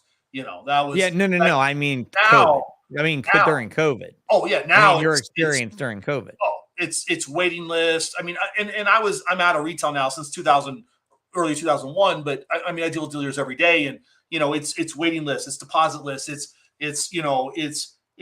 I got it. Do you want it? Here it is. And it's with cars. You drive by car lots and they're empty. You drive by RV dealers and they're empty. You drive by boat dealers and they're empty. It's just right now that's just kind of the way it is. And so will we come back to where we were before that? I don't know. I mean, I've been reading some articles and some people talk about supply chain and it's going to be a problem for many years to come. And, that's good for retailers to some extent, but at the same time, if you walk into a power sports dealer now and you want to buy something, it's 3 to 6 months. Do you go buy a hot tub? Do you go buy a TV? Do you go buy, you can, you do vacations now. You couldn't at one point, but, so it's all changing. And we're seeing on the snake side too. I think, there's been talk about the market and stuff like that. And we have more people than ever in the market, which is good. Not everybody will stay. And that's with everything, but the market's never been stronger and it's pretty exciting, selling snakes right now, but it's going to roll back around again. You just got to be ready for it. Yeah. Have you looked at the stats numbers on MorphMarket lately? I have not. No. 45,000 today. Wow. That number was 29,000 when I sold ABN in June. But, breeding season shows haven't hit very hard. No. I'm certainly not doubting it, but I also am very concerned with the disparagement in prices in some places. I've noticed that. So do you have a market take on the future with the fact that we may be seeing I don't want to. I'm not like trying to incite financial panic, especially not around ball pythons. But it's an undeniable recession. It's an undeniable problem, right? The supply chain's a problem, but is the demand still that strong? Well, I think demand's strong. I just think there's a lot of competing factors with demand now, and I got a Chinese CNC company that won't stop messaging me. And the latest question was the weirdest question I've ever had. When I say I don't have enough money, their question is, can you tell us exactly how much money you have? And I'm like, that sounds interesting. That sounds like a company who built a bunch of machines thinking that global demand was going to stay the same. And when freight went from $6,000 to $26,000 on containers, and one machine takes up half a fucking or a third of a container or a fourth of a container, and it has this level of freight on it. Now, all of a sudden, you Chinese fucks are asking me how much money I've got. What is this, an option? Like, we're going to barter? I said, trust me, it's not enough. You know what she said? No, can you please tell me we might be able to work out a deal? I said, you should check out my new YouTube channel. If you send it to me for free, I'll do a review. And she said, we don't need a YouTube review. We have a factory full of machines we sell. And I was like, I know, but it was worth a try. It was worth a try. Why? If I'm going to call myself a creator, if I'm not calling myself a creator in reference to all the snakes that we've created, I'm going to call myself a creator in reference to this shit.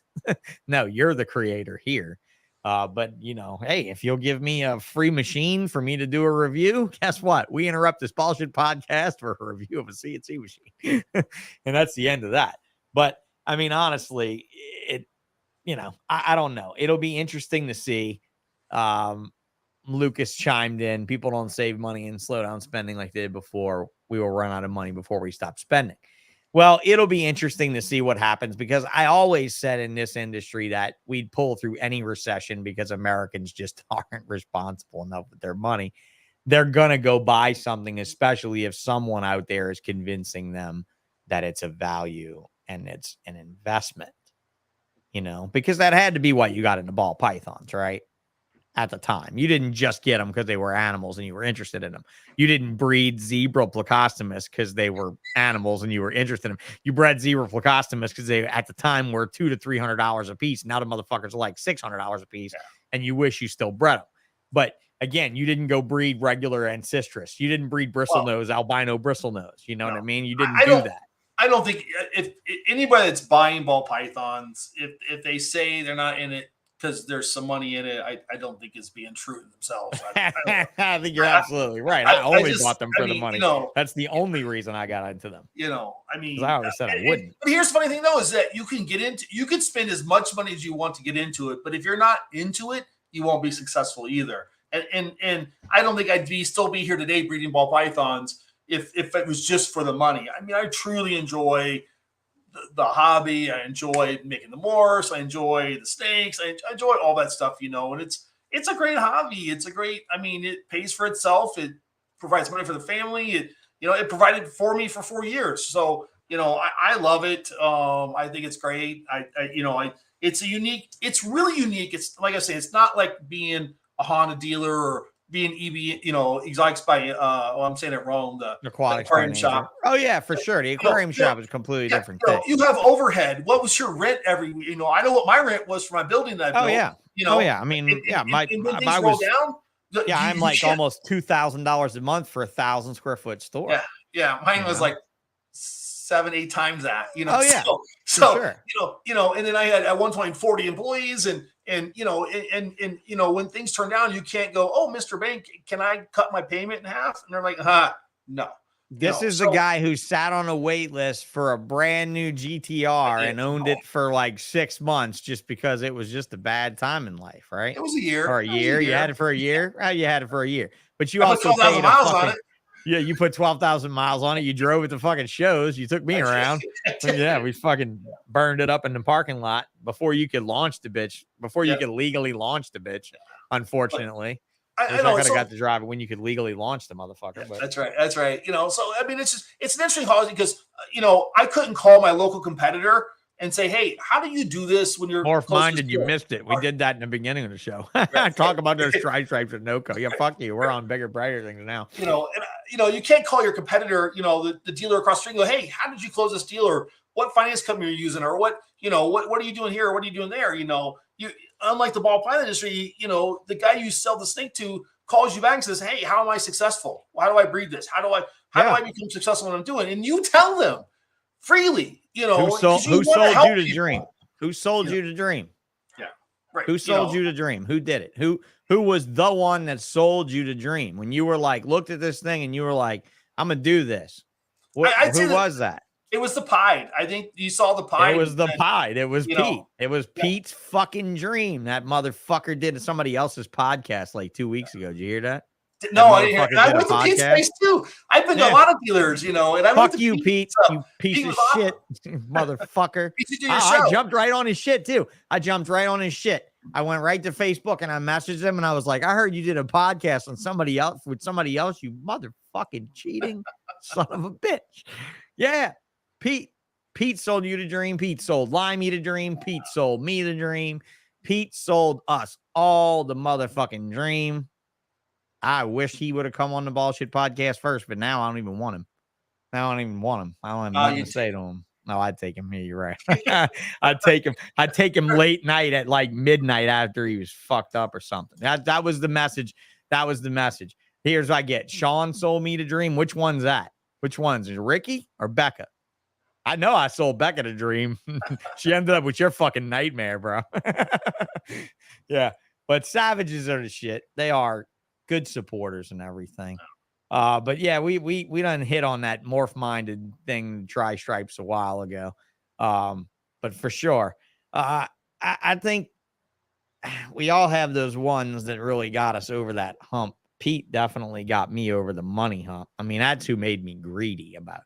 I was definitely snake greedy already, and if you didn't listen to that thing with Nick Mutton last Tuesday, you need to listen to that, because if you're even remotely interested in Australian pythons or any of that shit, that dude went off the hook on. He went a little too far putting retics and ball pythons together in his motherfuckery, but he also admitted that he breeds ball python mutations. So I got him in 8 different times. I got him in quicksand. So yeah, dude, Pete, we got to get Pete on this show. Come on, Limey, help me out, man. Like, I hit him up. I said, you did this podcast with somebody else, you motherfucker. He said, you know what he said? I'll talk to you tomorrow. The old lady wants some meat. That's what he said. MEAT. I'm like, well, you go give it to her, buddy. You go give it to her. Some of my early days doing Tinley, I can remember going to dinner with like Barchek and Pete and Ian.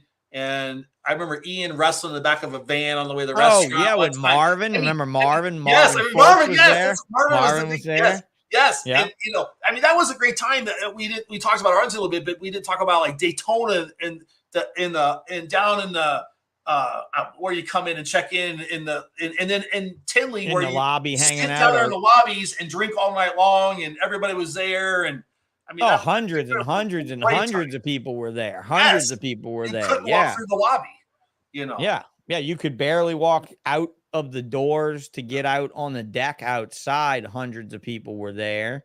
Did you go this year? You didn't go this year. So my daughter started school, so I missed Daytona this year, and right. I'm gonna miss Tinley because it's parents' night. So that's all good. College dude. sucks, apparently. I don't know. For me, it does. I guess. No, it's awesome. My daughter's doing great. So yeah, yeah. How old is she now? She's 18. So first year, U of A down in Tucson. So drove her down 2 weeks ago, and she's joined a sorority, and she just made the cheer team, and she's doing great. Yeah, you got to do all that stuff because that's it. Well, let's see. You got what? Still younger, right?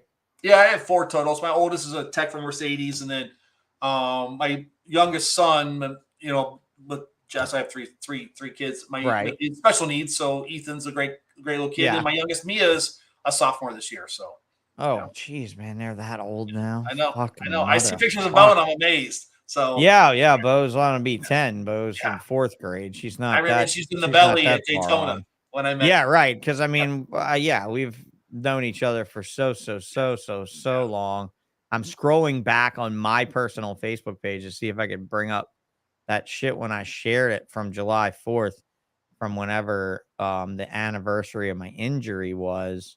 Oh yeah, I remember photos that. and stuff. Yeah, because here we go. Got it. All right, add to the stream. Here we go.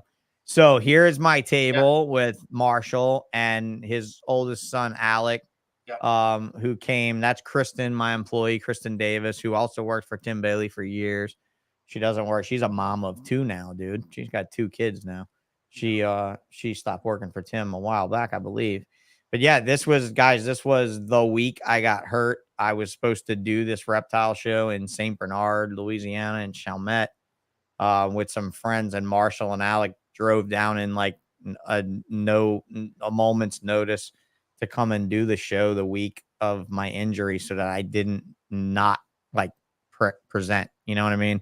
And they had like a book out for me and everything. This was back then, right? All my injury shit and everything. Yeah, guys, there you go. There's a visual since we're back on this memory. I don't pull this up very much, but that was my spinal cord and when I got hurt. So you can, if you go look at the YouTube of this, is my cutaway cross sections of what your spine should look like with that nice hollow hole down the middle from the top. This is from the top down.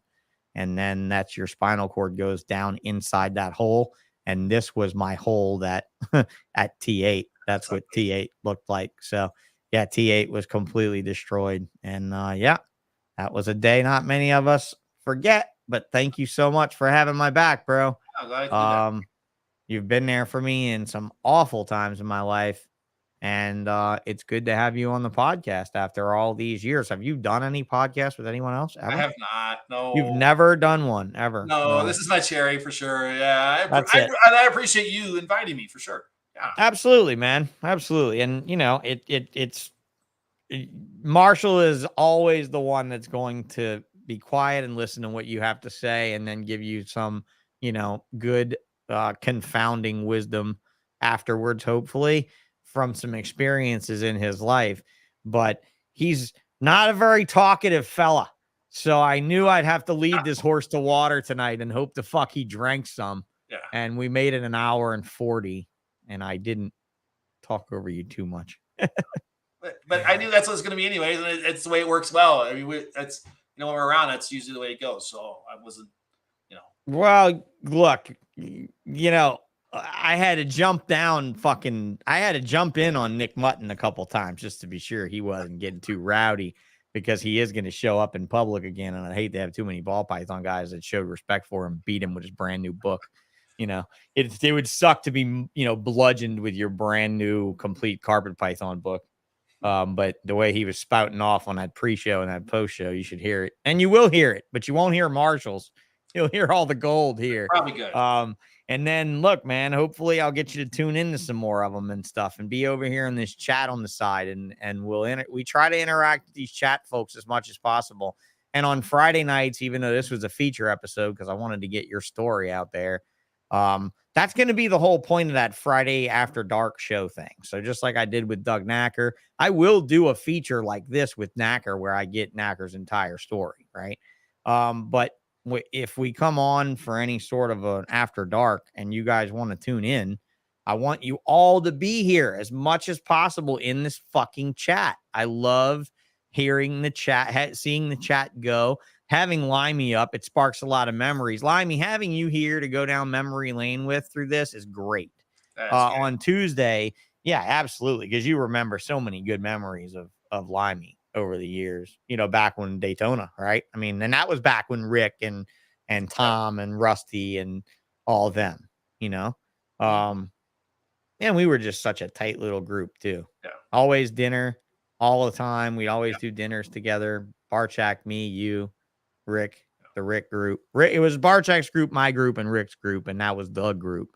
And that was enough people. You know, that was what, 30 motherfuckers when we go out to dinner. Actually, It was always a pain in the ass, except for when Celia was running the show. It was nice, you know, because Celia always had reservations and had spots picked out and all that stuff. You hear that, guys? Limey said the fun days, not the fucking pussies these days.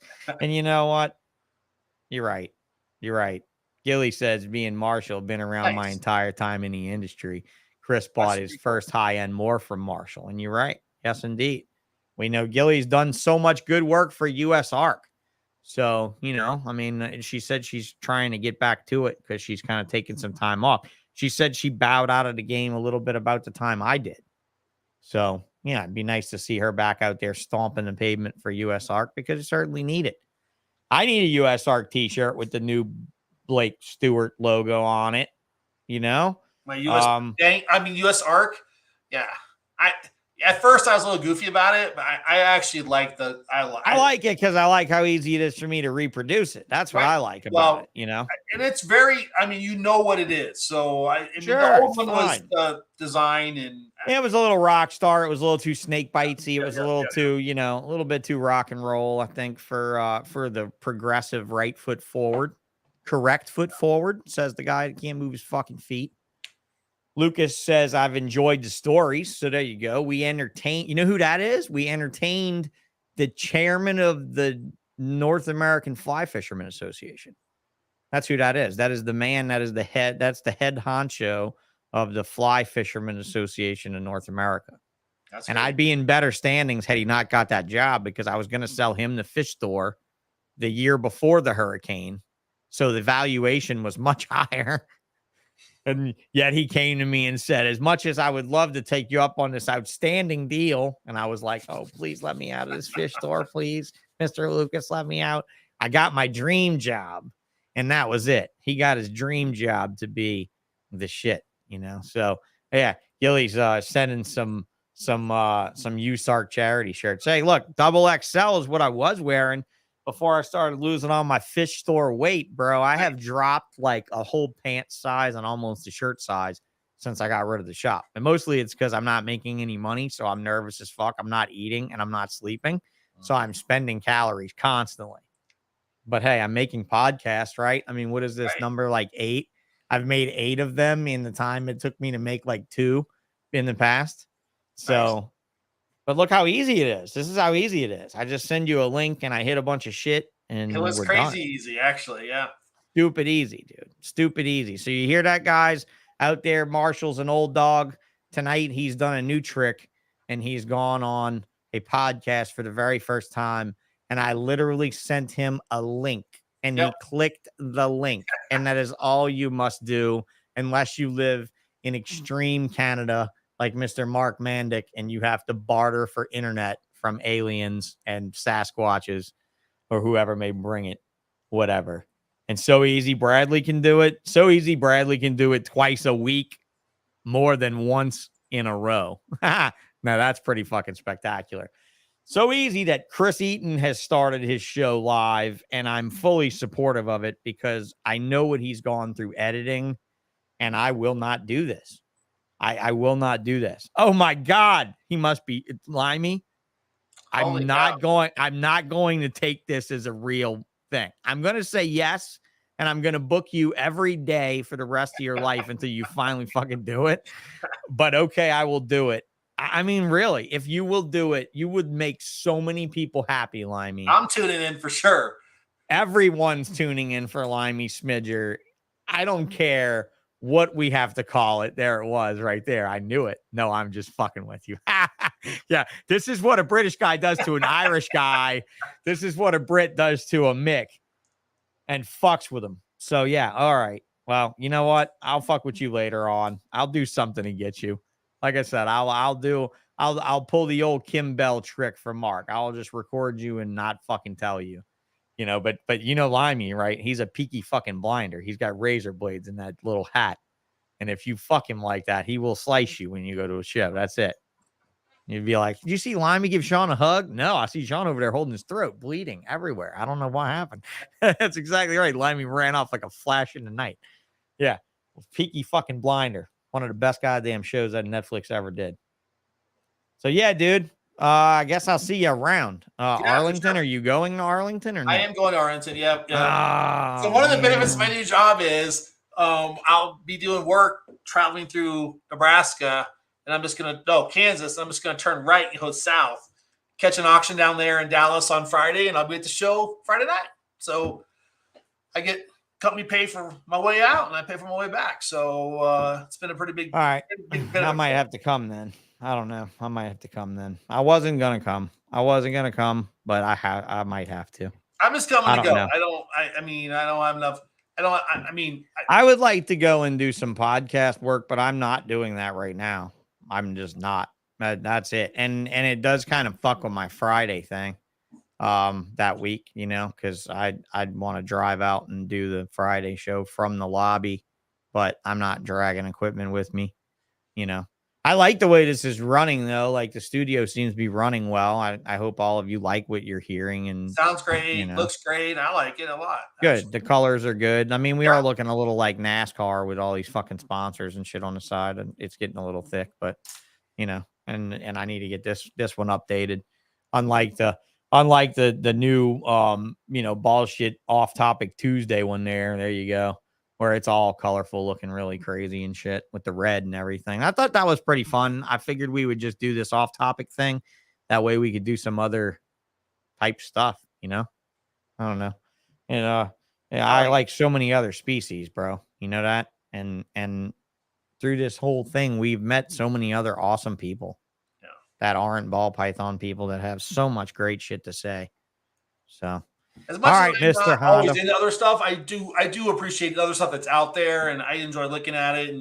And I mean, Yeah, because I know I've introduced me bought to a world of so other many stuff I things. never even knew about. So oh yeah, when we've been on the road together, I've bought shit, and you were just like, "What the fuck's that? What's that all about?" You're like, "Oh, you know, I do a good Marshall impression, just like I do a good Wayne impression." You know, my Marshall impression gets pretty good. I'll do it at a show for some of you guys sometime. I won't do it in front of this guy. I'll wait until it's behind his back. You know, the best time to do it is when I'm like, "Hi, it's Marshall," yeah. And I talk real fast and I talk real short, and I'm just a real nice guy that smiles a lot. And thanks, bro. Thanks for being one of my best friends in this whole thing. And nothing ever, none of the bullshit ever faltered our friendship. Thank you for that. Absolutely. As hard as that was to deal with a few times, you were always fucking there, bro. And I know that's a thing for me. And hey, man, I might be new to YouTube with like 20 subscribers or some shit. Hey, if you're in this fucking chat, go subscribe to this channel. Hit the like button. Hit the notification bell. Make Kike proud. And help me make this channel better. Hey, I think I was like in the top 10 subscribers. I was right on. Yeah, right. Yeah, you were right in there. And thank you. I appreciate that. And look, I mean, the stats aren't awful. I mean, we've already topped over 1,000 because I've been making these good long shows that you guys are listening to from start to finish, or at least running them in the background while you're cleaning snake shit.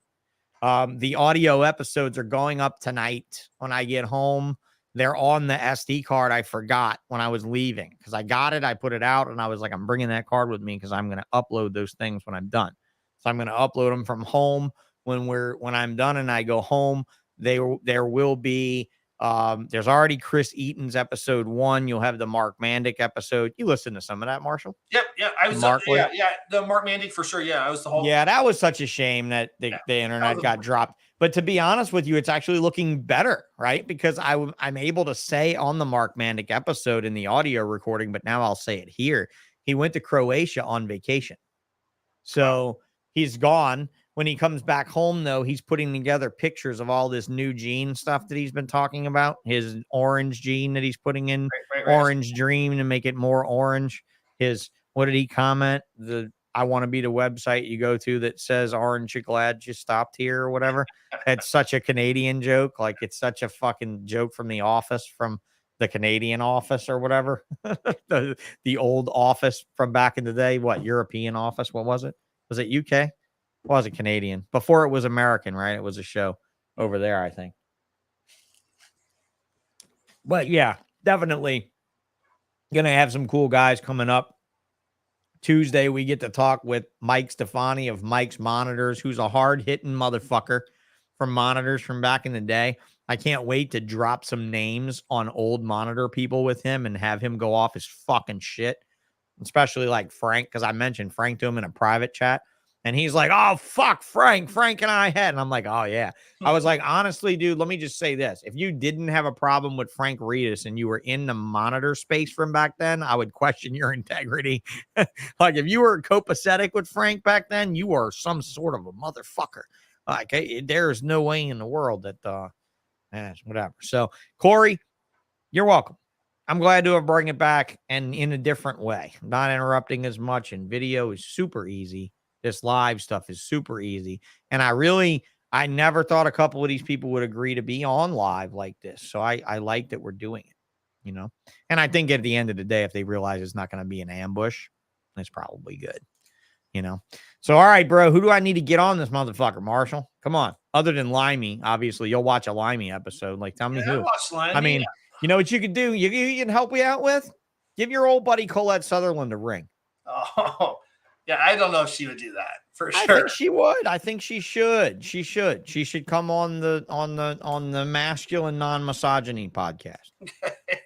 You know, I don't know if she'd do any podcast. I think she would. Her aversion to the bad language is a problem. But we can probably do as clean of a show as possible. She has no choice but to come on ABC's of Ball Pythons, though, or else she's going to get fucking paraphrased, and that's just not good. You see this name that just popped up in the chat? Look at this motherfucker popped up in the chat right here. This motherfucker right here, yeah, Kyle Hoffman. This is now the second week in a row that they've said Kyle Hoffman. Second for Kyle. I know that's Becca there. I know that's Becca saying that. That's not Ricky saying that. Yeah, let's interview Kyle. Tim about the Aldabras. You're gonna have to hear Tim on the MJ podcast. He's already said he wouldn't come on Bullshit again. So Tim and I are not doing the Bullshit podcast together unless he wants to come on, in which case he's welcome to come on. He didn't have to come in. He could do it from the sanctity of his abode, 1.5 miles on the other side of the trees that I'm pointing at.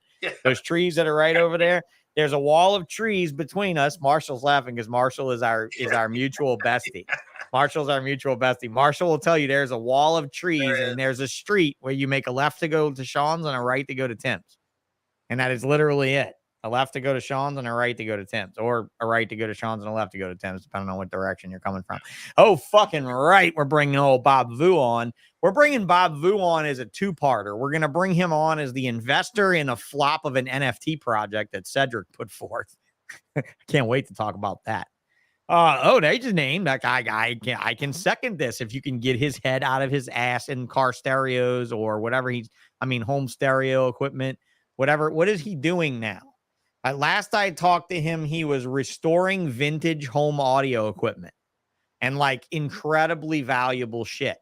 But he's always been an audiophile. John Piro is the name that came up on the screen. That's what I did before motorcycles. It's high-end audio. High-end audio. Yes, Mr. Wilson Watt Puppy. That's right. I remember you had Watt Puppies. Yes, I remember that. But yeah, but Bob Vu, absolutely. I think Bob Vu's got a great story to tell about how to actually clean flip snakes. I want to talk to him because it might be the only way I get back into ball pythons if I can buy and resell them and make some money doing it. But I'd love to talk to a guy that flipped his way to stardom, other than working in the insurance business and making good money and investing in snakes. I know he invested good money in snakes. I'm not saying he flipped his way from 2 cinnamon males to the Bob Vu he is today. I'm not saying he did that. As good of a businessman as he is, nobody's that good. But yeah, I would love to have Bob Vu on. But Cedric and him did an NFT project, right? Did you see that at all? I saw that. You did see that, the ball python NFT. Yeah, I don't even know if I hope to God it's still actually around, I'm actually going to search for ball python NFT because I'm just like saying, fuck it. We're throwing out the last little, ball python NFTs.io. Yeah. That's it. They did it. They did it. I don't necessarily love it, but they did it. But yeah. Adelaide, Adeline. I'm sorry. The girl that can draw real good. Come on. Yeah. She did the art for them. Apparently she did this art as it's just more or less, coming soon. Yeah. And it didn't, I don't think it worked out. I mean, they released an NFT at the absolute worst possible time in crypto for Bitcoin to go from 70K to fucking like 15K. Yeah. It's the absolute worst time to do this. But I'm going to talk to Cedric, who is the brainchild behind this. All of the Canadian motherfuckers know. And Cedric is apparently very Canadian, which means he's very French. So this should be interesting to hear a very French guy talk about crypto and NFTs to people that don't know what the fuck I'm even talking about right now. So it should be an interesting deep dive into bullshit that no one gives a fuck about. Because I really truly had hoped to do this, bro, for US ARC. You know that, Marshall, right? Like I had hoped to do something with NFTs as a crowd fund. And maybe, just maybe, he will be super polite. You talking about Cedric? I hope you're talking about Bob Vu. Bob Vu will absolutely be super polite. Because I accosted Bob Vu in a horrible way and he was very nice to me, which I love because we were able to get past it. It was at a bad time. it was at a bad time. So yeah, this project just really blew my mind whenever I first saw it. I was like, these guys really have a lot of balls bringing this into this space. So I really like to bring it up and just see, like, where's the regret? Where's the fucking, like, should have talked to somebody else, because I mean, if you're buying anything, if you're buying an NFT, you're going to OpenSea and you're not going to be finding them on OpenSea at all, which is really sad, because if you're going to the one place to buy ball python, to buy an NFT at all, you want to make it easy. You want to go to, somewhere where it's easy. And what's crazy is I want to give credit where credit is due real quick while I brought this up. Obviously, you didn't bring this boring shit up, right? If you go on OpenSea.io and you look up ball python NFT, you'll come up with this pixel ball python. Now, this is a guy in Thailand. Look at these, how good they are. Like, can you really identify these morphs by these pixelated pictures? You can. He fucking did it. Like, check it out. Look, there's a puzzle. Because there wasn't a puzzle in this group. I found this group. I reached out to this designer in Thailand on Twitter, and I said, what in the actual fuck? You have an orange dream, you have a butter, you have a pinstripe, you have a black pastel, but you don't have a puzzle? And he's like, oh, I'm so sorry I insulted you. So he went and made a puzzle, and he made a puzzle NFT, right? So here's your puzzle NFT. Pixel ball python of a puzzle. And I asked him, hey, dude, do you think you can take my Ballshit logo and make it into an NFT for me? And you know what he did? That's where I got my Ballshit NFT looking logo. Nice. That's where it came from. It came from this fucking guy right here. So whatever your name is, I can't say it because it's like in, Thai on my fucking Twitter page, but pixel ball python. I just thought it was really cute that this dude made 8-bit digital versions of ball pythons wagging their tongues and tails, and he managed to nail these morphs really well. Like, to where you girls too. That's well, yeah, because that's ultimately the idea, is to probably sell the NFTs into a video game where you could physically breed them and make more of them. And then you could take a Mojave and a pinstripe and make what you made, the very first jigsaw, right? Didn't you make that jigsaw? Hypo jigsaw you made first. Yeah. Okay. Yeah, I knew you made something jigsaw first. Yeah. Hypo jigsaw. But dude, look at the bamboo. I was like, dude, look at this. This is a perfect dead ringer of a bamboo. It's really cute. I don't know. I was impressed by the guy and the work he did. I thought it was cool. And he definitely did me right with the Ballshit logo that you've seen me use on all my social media pages. So he always wanted me to give him credit for that. And that's his name right there on whatever. It's The Tail is his name. That's it. The Tail is what he goes by. And he obviously has done a lot of bullshit projects with NFTs, and none of them have come off the ground one bit. But I just thought it was a stupid little thing to look at. But most people listening to this will be like, what is a fucking NFT? And so I want to get into that with Cedric. So Creme de la Clutch said, looks like Asian porn. Yeah, if they were throwing up into each other's mouths, then it might have been more indicative of Asian porn. But that's a South Park reference to when the internet went out. You gotta watch that show on your own time. Thank you, Marshall.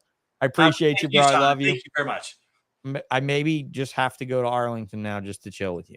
All right. And that's it. And tell the rest of these people I'm not going. Okay. Cool. Have a safe drive. Hang tight with me for a minute if you can. Yep. I'm going to round this out. Thank you, bro. Thank you. See you in a few.